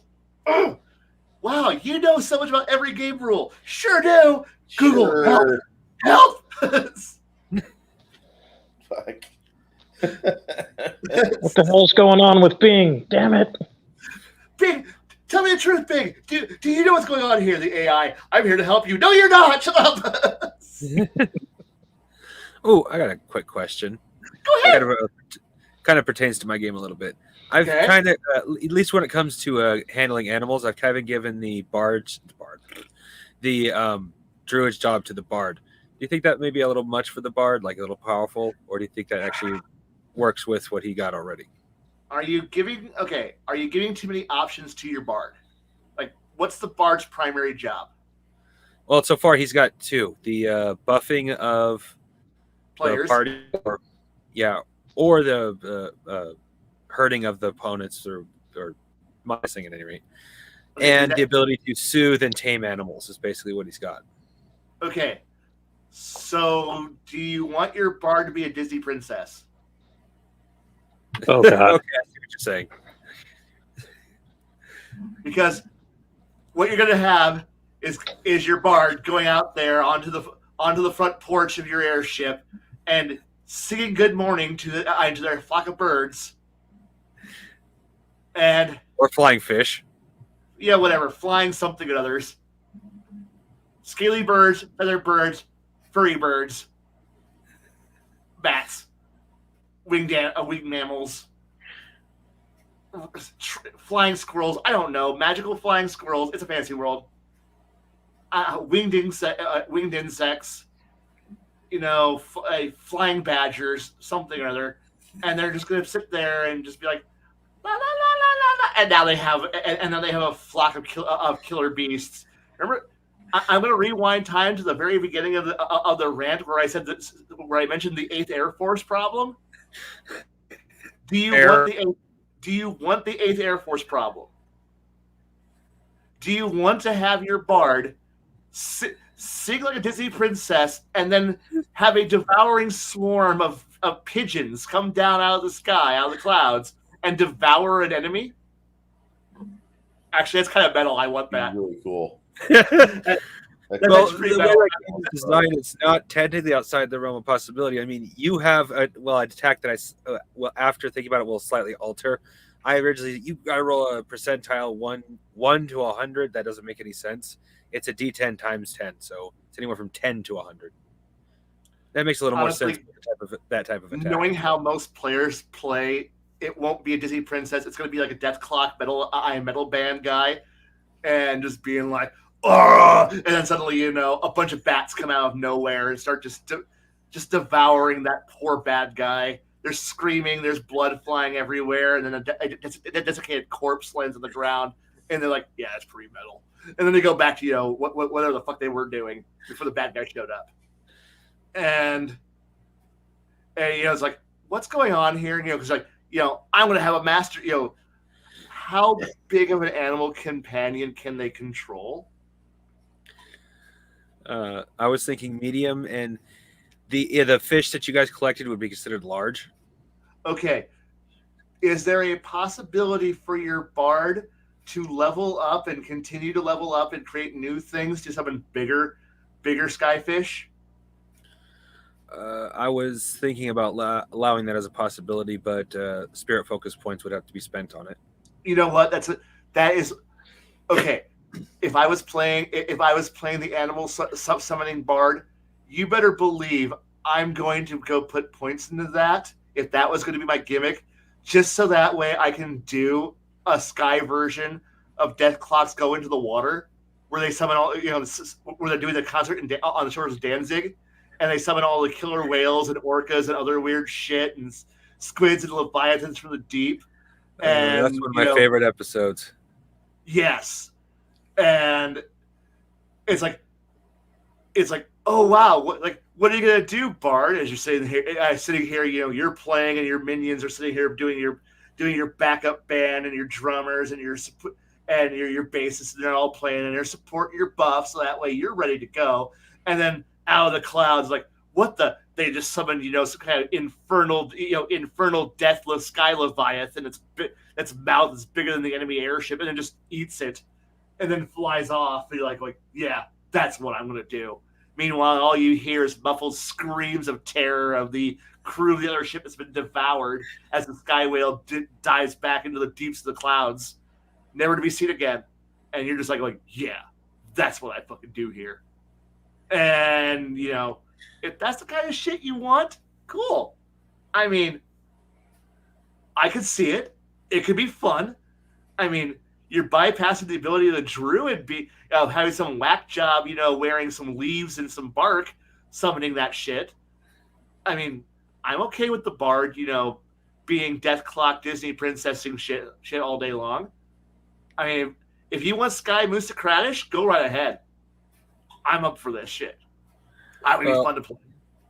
Well, I've always loved the idea of music being able to soothe the wild beast, and druid maybe for the green, because I'm going to make a setting for each sun, and the green setting might have a druid in it because it's very landlocked setting, but for the general thing, a druid just doesn't really fit.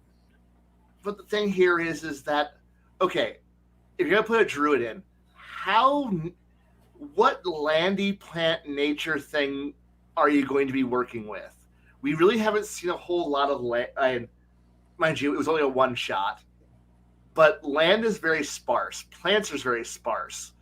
So you got to figure out. That depends on where you are, because there are continents larger than. Don't forget, this is the size of Jupiter, so there are continents larger than Pangea. There are actually landlocked oceans. Right. Okay. The thing here is that the focus of the game, though, is airships. We're flying. Yes. We're not. See, this is when you have a very regional, specific bad guy or thing that you're going to encounter. and they can't follow you, they're not really a threat. Like, come back here, like, bring your flying airship back so I can hit you with a tree branch. That's what you're kind of doing.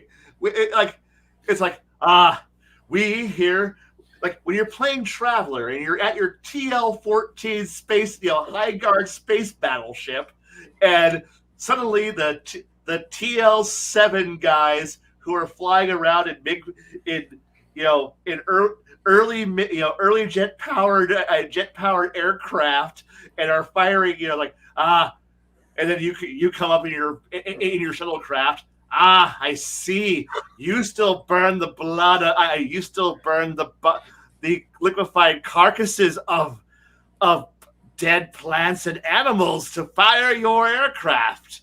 I see. You are quite brilliant. We have nuclear weapons. You know how to split the atom. Congratulations.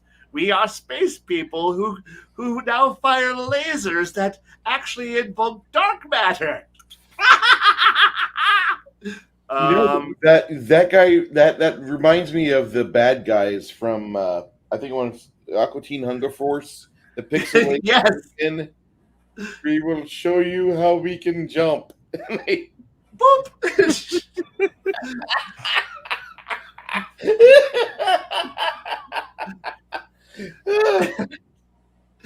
And that's the kind of shit you're like. So we're playing a high magic game. We're flying around in these airships that have cannonballs and other stuff. Meanwhile, some weird tree hugging hippie comes out of the bushwork and is like, "I see you. What you got to do?" And we're like, "What you got, little tree man?" I can use the trees and the plants and animals. Well, thank God we're here at 500 feet in the air over your rock. Your T-Rex can't do shit to us. I can get wings. Ooh, it's a flying T-Rex now. Quick, engine room. Yeah. Maximum speed. Why? There's a T-Rex flying at us at the speed of slow. We need to get away from it. I understand, Captain. 1/3 forward. 1/3 power forward. Got it. Ding, ding, ding, ding. Chug, chug, chug, chug, chug, chug. Meanwhile, the flappy T-Rex goes, "I will get you with my tiny arms and big teeth." Flappy flap. And you're just kind of sitting here going, it's kind of sad watching it fly, isn't it? We should kill it. Helm, bring us about. What are you doing? Putting it out of its misery. Meanwhile, the druid, I will defeat you with my next greatest terror. The Terrask on a balloon. Guys, let's just get out of here. Why? The weird hippie with the Terrask is angry with us because we are blotting out his son. Let's go somewhere else. And then they fly off. And so unless the druids have a way of making, unless the tree hugging hippies get to have a way to make airships miserable, they're not really much of a threat.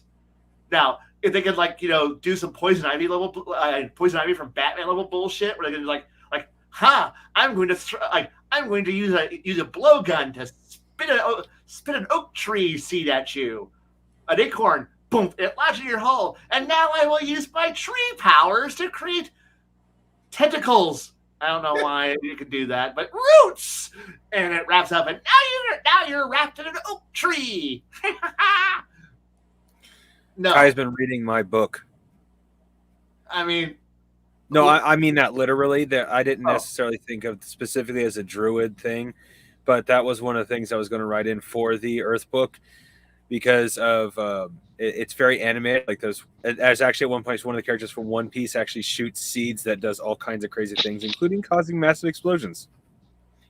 I've been watching anime for a very, very long period of time. I love cartoons. I love comic books. I read a lot of dumb shit. I've read a lot of dumb shit. So when I could come up with what can a crazy guy who lives on a rock do with magic rock? Like a druid that could manipulate air plants. That's right. And then they turn into those like tentacle vines from like G.I. Joe with spores or something.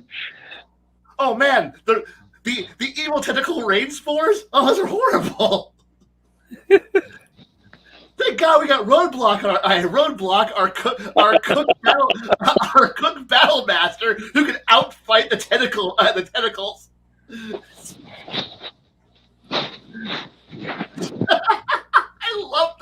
I love those things. I only gotta fight them long enough for them to dry out again. I'll punch it. Punch.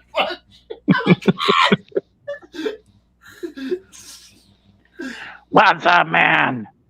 Once was a man. I was once a man.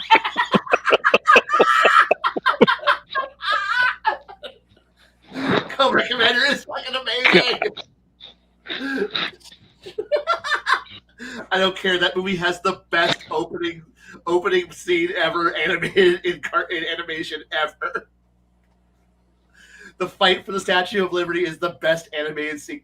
3 minutes of animation ever created on Earth. Wait, yeah. What's this called? The G.I. Joe the movie. G.I. Joe the movie. The opening fight over the Statue of Liberty is literally the best 3 minutes of animation ever made.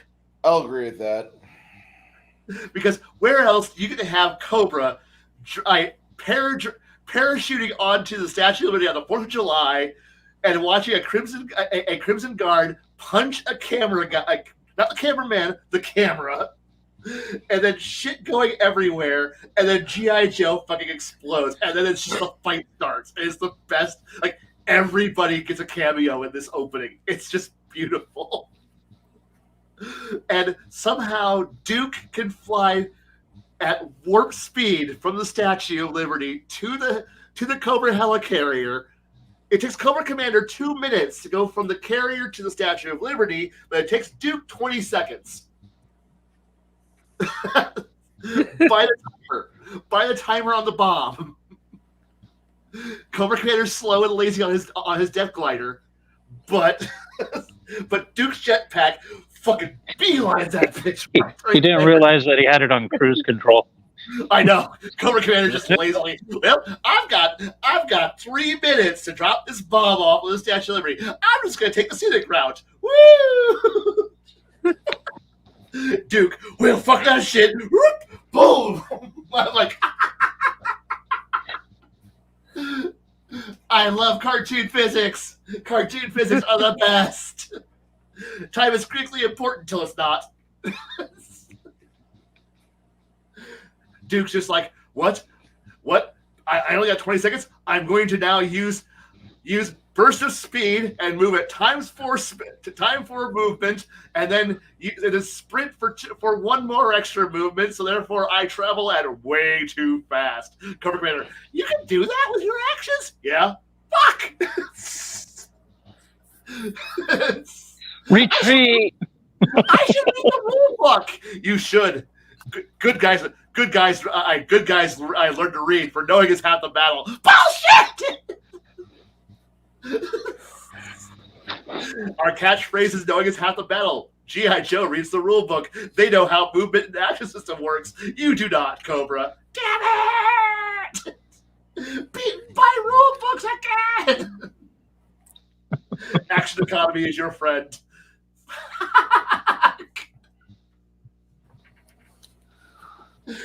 God, I'm sorry. The world that I live in is crazy. Okay, conversations like this happen. Nothing wrong with None of us tried stopping you. No, you shouldn't. I'm more entertaining when you don't stop me. Exactly.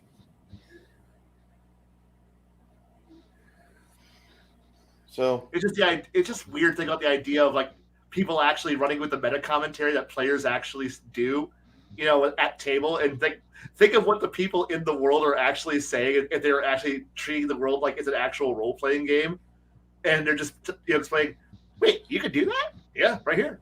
Shit. I'm going to miss, and my special ability is I miss and then hit the guy behind you. Wait, huh? Yeah. Yeah. I blew up a boat behind you. Oh wow! I took with a rocket launcher and blew a boat. Oh, God. Ah, that's I think okay. we're going to need to pull a Panama. Yeah, pretty much.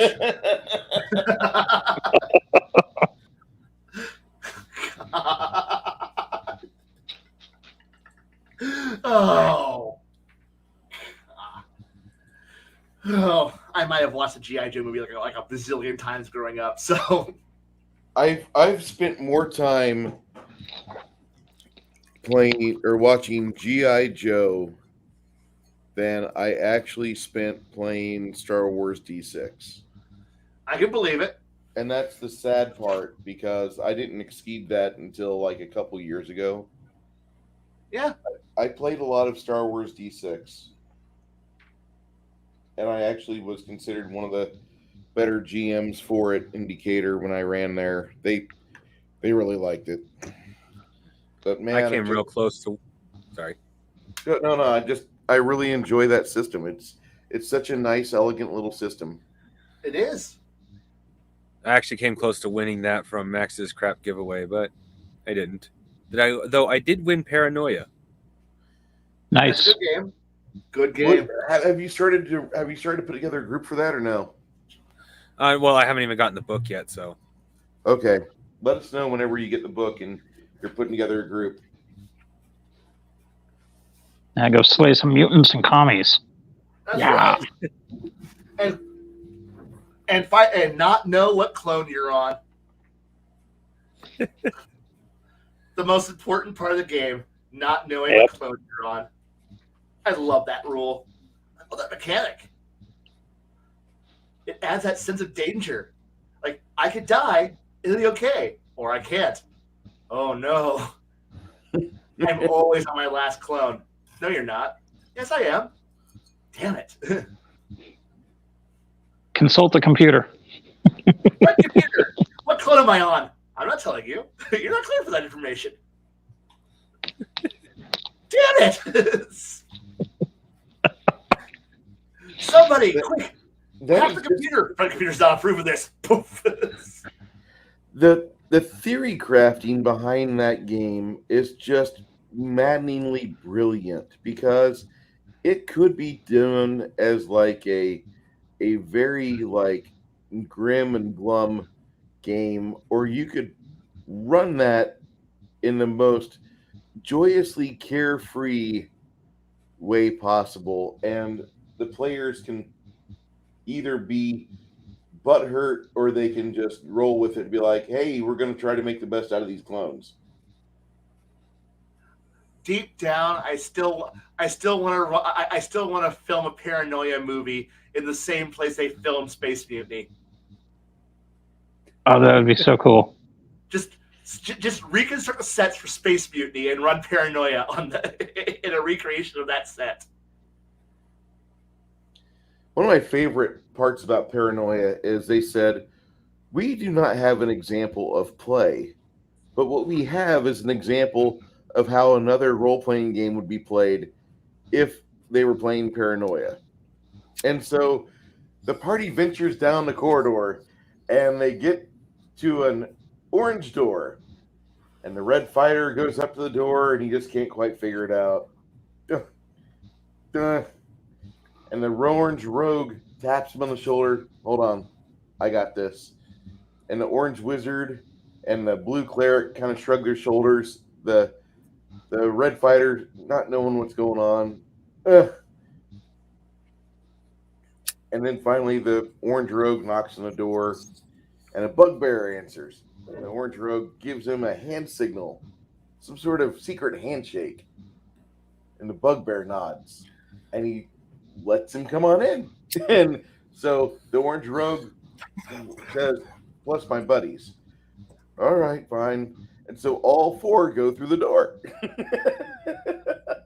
But he had to have the pass first. And the wizard's like, oh, I had the pass. I could have gotten us in there. Damn it. Right. And that's the fun part of that game. It's just weird and it's fun. And I love it. It's just this weird monstrosity of a game, and I love it. Like It's just the time where I think we were code sunrise orange was our color, and we were janitors in a hangar, and there's this big tank with a giant radar array attached to it. Mm-hmm. And we're like, fuck, that's impressive. And then here come some guys wearing like super purple. That was how the GM described it. Super purple outfits with racquetball equipment. And he's like, when they get to the hangar where you're at, they appear kind of irritated or distressed because it looks like they were not expecting the tank to be here. They look at it and like with a resound like, fuck. They look at you and they're like, hey, what do you guys think about heavy vehicle operations? Well, you guys want to drive that around? We want to play racquetball in here. Okay. And so we move the tank out of the way. And my buddy's like, what's it look like on the inside? And so he pulls up like a screenshot of the Super Nintendo Gary Kitchen's battle tank. He's like, it looks like this on the inside. Okay, yeah, sure, we'll take it out for a spin. We'll move it for you. And the engineers look at us. Okay, tell you what, we're going to program the tank to abandon everything in 5 hours, but for 5 hours, go have fun. And so we're driving around, and the tank gives us this information that there's a deeply crimson village slated for destruction at this one set of coordinates. So we're supposed to go over there and wax the village. And we start trying to figure out how to use a main gun and everything. And damn it, if the damn tank doesn't like just start blowing away shit on its own, they gave us fucking ogre. Well, did you realize you're driving around in an evil bolo? Yeah. So we had fun with that. That was a fun little campaign where the guy was doing like various experiments, and he was a psychology major. But that was eventually one of those campaigns that ended up just puttering out over a fast period of time because the GM didn't think too far ahead. He just wanted to play with toys, and then whenever he played with all the toys, okay, I checked all the cheat codes. I'm done running this. And that was basically the end of our campaign.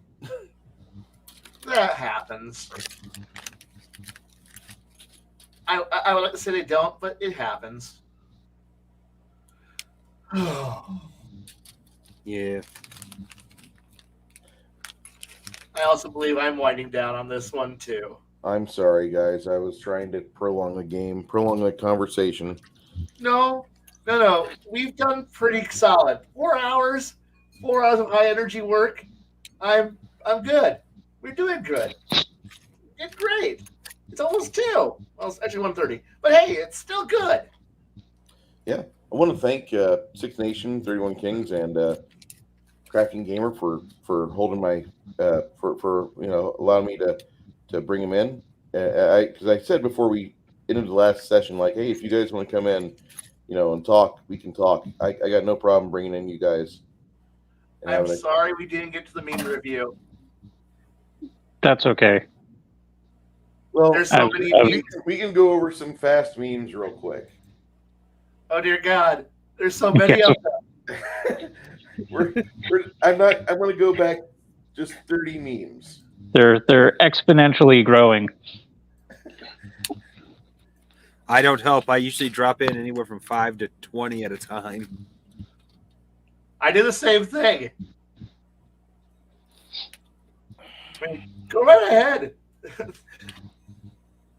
I spam this shit at you. Yeah, pretty much. That's what I do. Jesus Christ, where's the start of the day at? Where did we leave off? Yesterday at 7:53. So that was just 6 hours ago. Still in yesterday. Still on yesterday. All right. There we go. Here we go.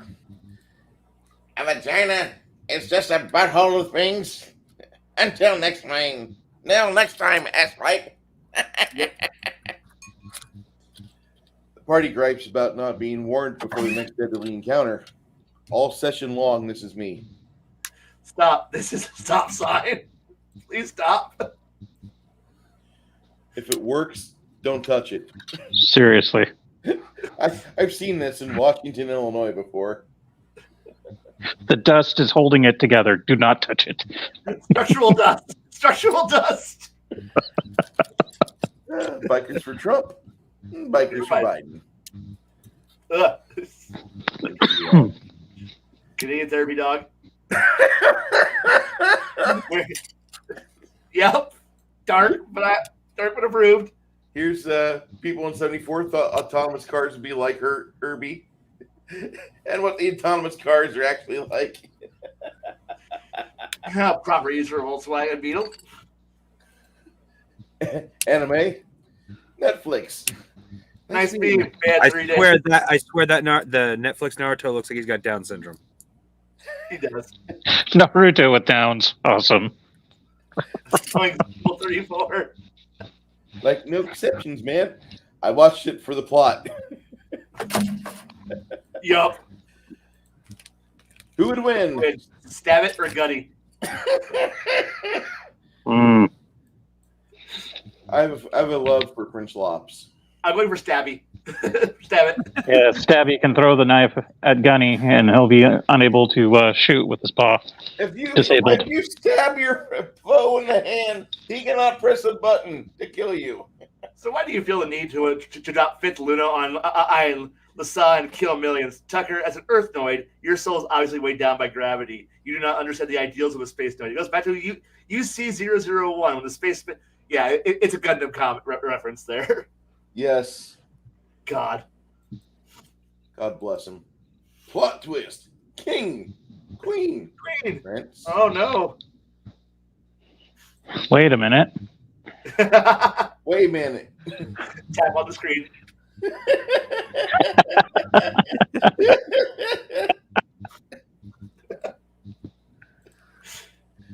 Number one, Grit. Anything can be a UFO if you're bad enough at identifying things. Yes. Fresh Gryphons. Trash White griffin. skunk. Chicken rat. Vulture possum. Blue jay squirrel. Snarling cat. Ibex possum. Crow raccoon. God. Can you chunk them in a blender, though? They would taste This is like me. purple. This is Kai. And the rest of you. Dumb shit. That's my job. I love it. Manja! It's water time. That-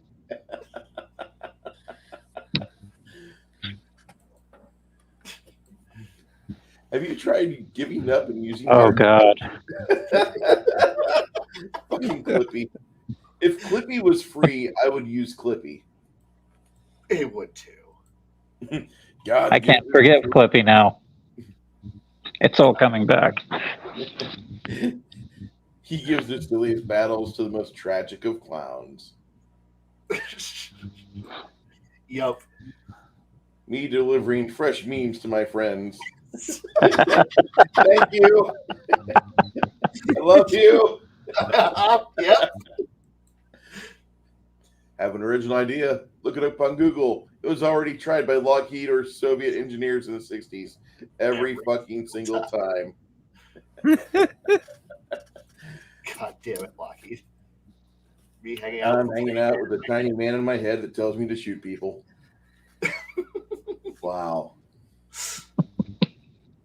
I love that bot, by the way. Where's this from? Battletech, it's the Atlas. Okay. And his pilot sitting on his shoulder. Yeah.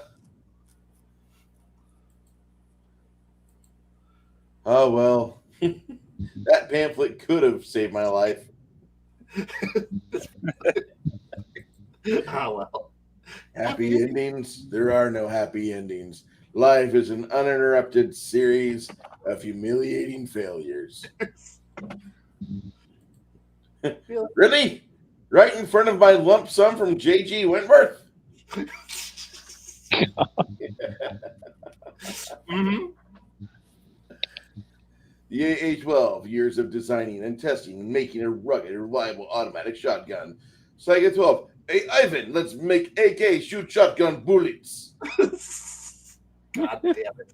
I want a Saiga 12. I know. Yeah, that's scary right there. This is great. Northrop Grumman made both of these out of the same factory. It's got to be the funniest shit ever. The B-2 Spirit, I believe. Yep. And the Northrop Grumman mail truck with optional heater core. Yeah. And if you're going downhill, you can reach 60 miles an hour, but you'll fly apart. Kai drew this. I have a feeling Kai is responsible for this in so many ways. Mm-hmm. Respect your elders. Hey, babe, I want a castle in the sky. Say no more, princess. Finally, a zombie-free trailer. Yo, rate my painting setup.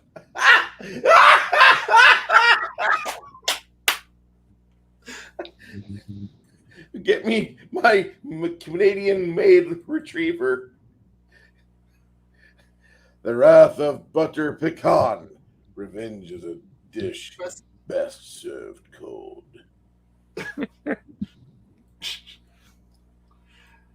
It's terrible. I know. I'm sorry. I was expecting you to scream con Nope. when someone replies to your meme with another meme. Finally, someone who speaks English.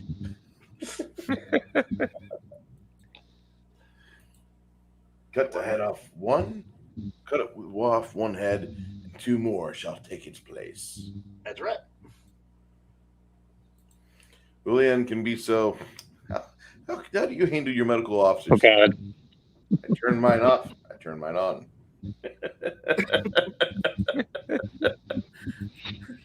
Can't refute the logic there. Stop. I drive this route. I know this road.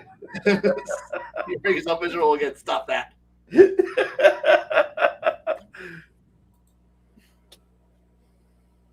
I don't play Fallout 4, but I recognize that reference. Level has increased. Yes. Central Intelligence Agency. Fuck you.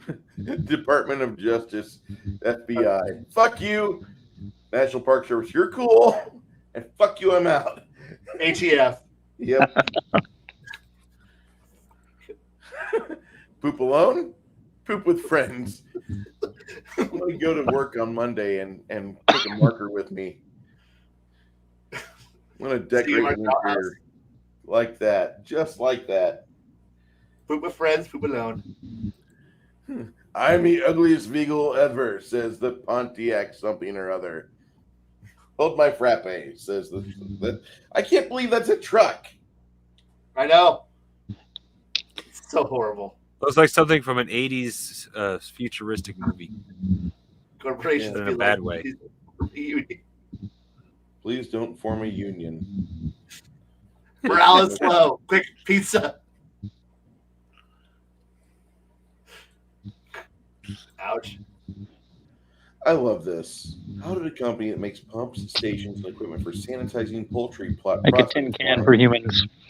They made the first little ABC ever. Expert can stick. Make a can for men. It's an excellent can. Having a can-do attitude. God, it's glorious. I love that thing. It's beautiful. It's just a cute little bugger. Yup. Pornhub. What's the most fuckable pasta? I fucked 6 different pastas to find out. Ugh. Part of my soul just died saying that. You got a little tier system set up over here. All right. It begins. Pedophilia and sexuality changed my mind. I like the actual sniper behind him. The what? in that one. Oh yeah, there's No, an actual there's a sniper real right sniper there. behind.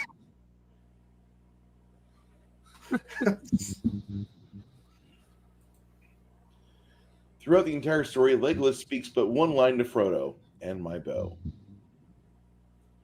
Yeah, no, Gimli. "I need more work. Have you anything for me? I want these 3 brought in cold. It's personal." "I don't recognize him." Predator killed off Carl Weathers in '87's Predator. Ivan Drago killed off Rocky 4, or killed him off in Rocky 4. Who's this? I don't know that one off the top of my head. I'm missing out on some Carl Weathers memorabilia. I'm bad. "Are those hobbits? Where'd you get hobbits?" "We found them." "What, in Isengard? Hobbits are rural. This is an industrial zone. Can't the Ents not cross Fangorn or the Uruk-hai from kingdom to kingdom?" "Are you suggesting that hobbits migrate?" "Not at all. They were carried."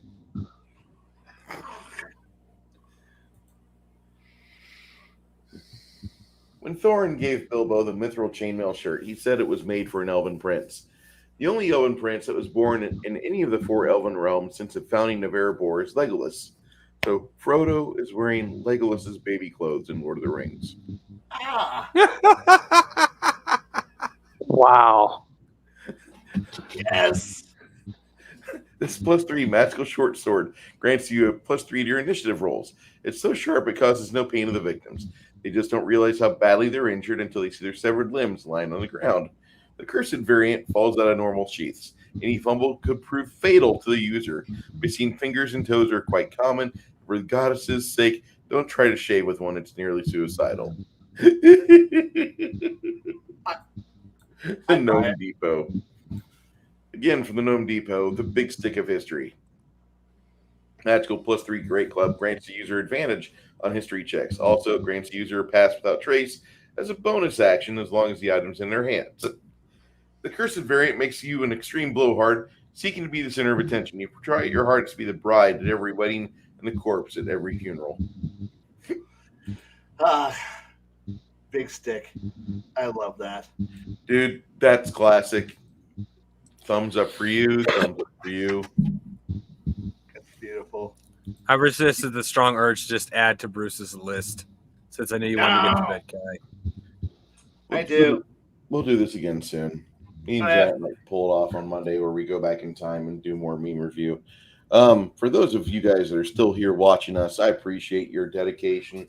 Although, honestly, if you need help sleeping, I recommend some sort of Reiki music or something, because this is possibly a problem if you cannot close your eyes and gain rest. Kai, looking forward to seeing you on Thursday. What are we reviewing again? What are we talking about? I have not a clue. Neither do I. The best subject. Yeah. Come on. I don't need a topic. I just need a direction. Remember that. That's We true. did 4 hours today without a topic or direction. I think we can handle whatever they throw at us. I Well, wanted technically, I had to kind of a say- topic. So Say again? actually, I actually kind of had a topic suggestion. I need to remember to put it in chat in the Discord. Which Throw was, it in chat. We'll probably say yes. Yeah. All right. You know how we are. We're pretty as young things. Because unfortunately, we've lost our schedule, our backstage schedule master. So we're now flying blind here.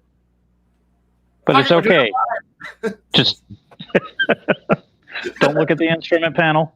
Ignore the noise. That's right. Thank you, everybody, for watching us today. We gave you guys 12 hours or almost 12 hours of content to watch. Hopefully, YouTube doesn't take us down just yet, and hopefully this video doesn't get flagged because I borrowed from Transformers the movie, one of the greatest fucking songs, 15 seconds of the best song ever. Have a great night, everyone. Take care. Not everybody.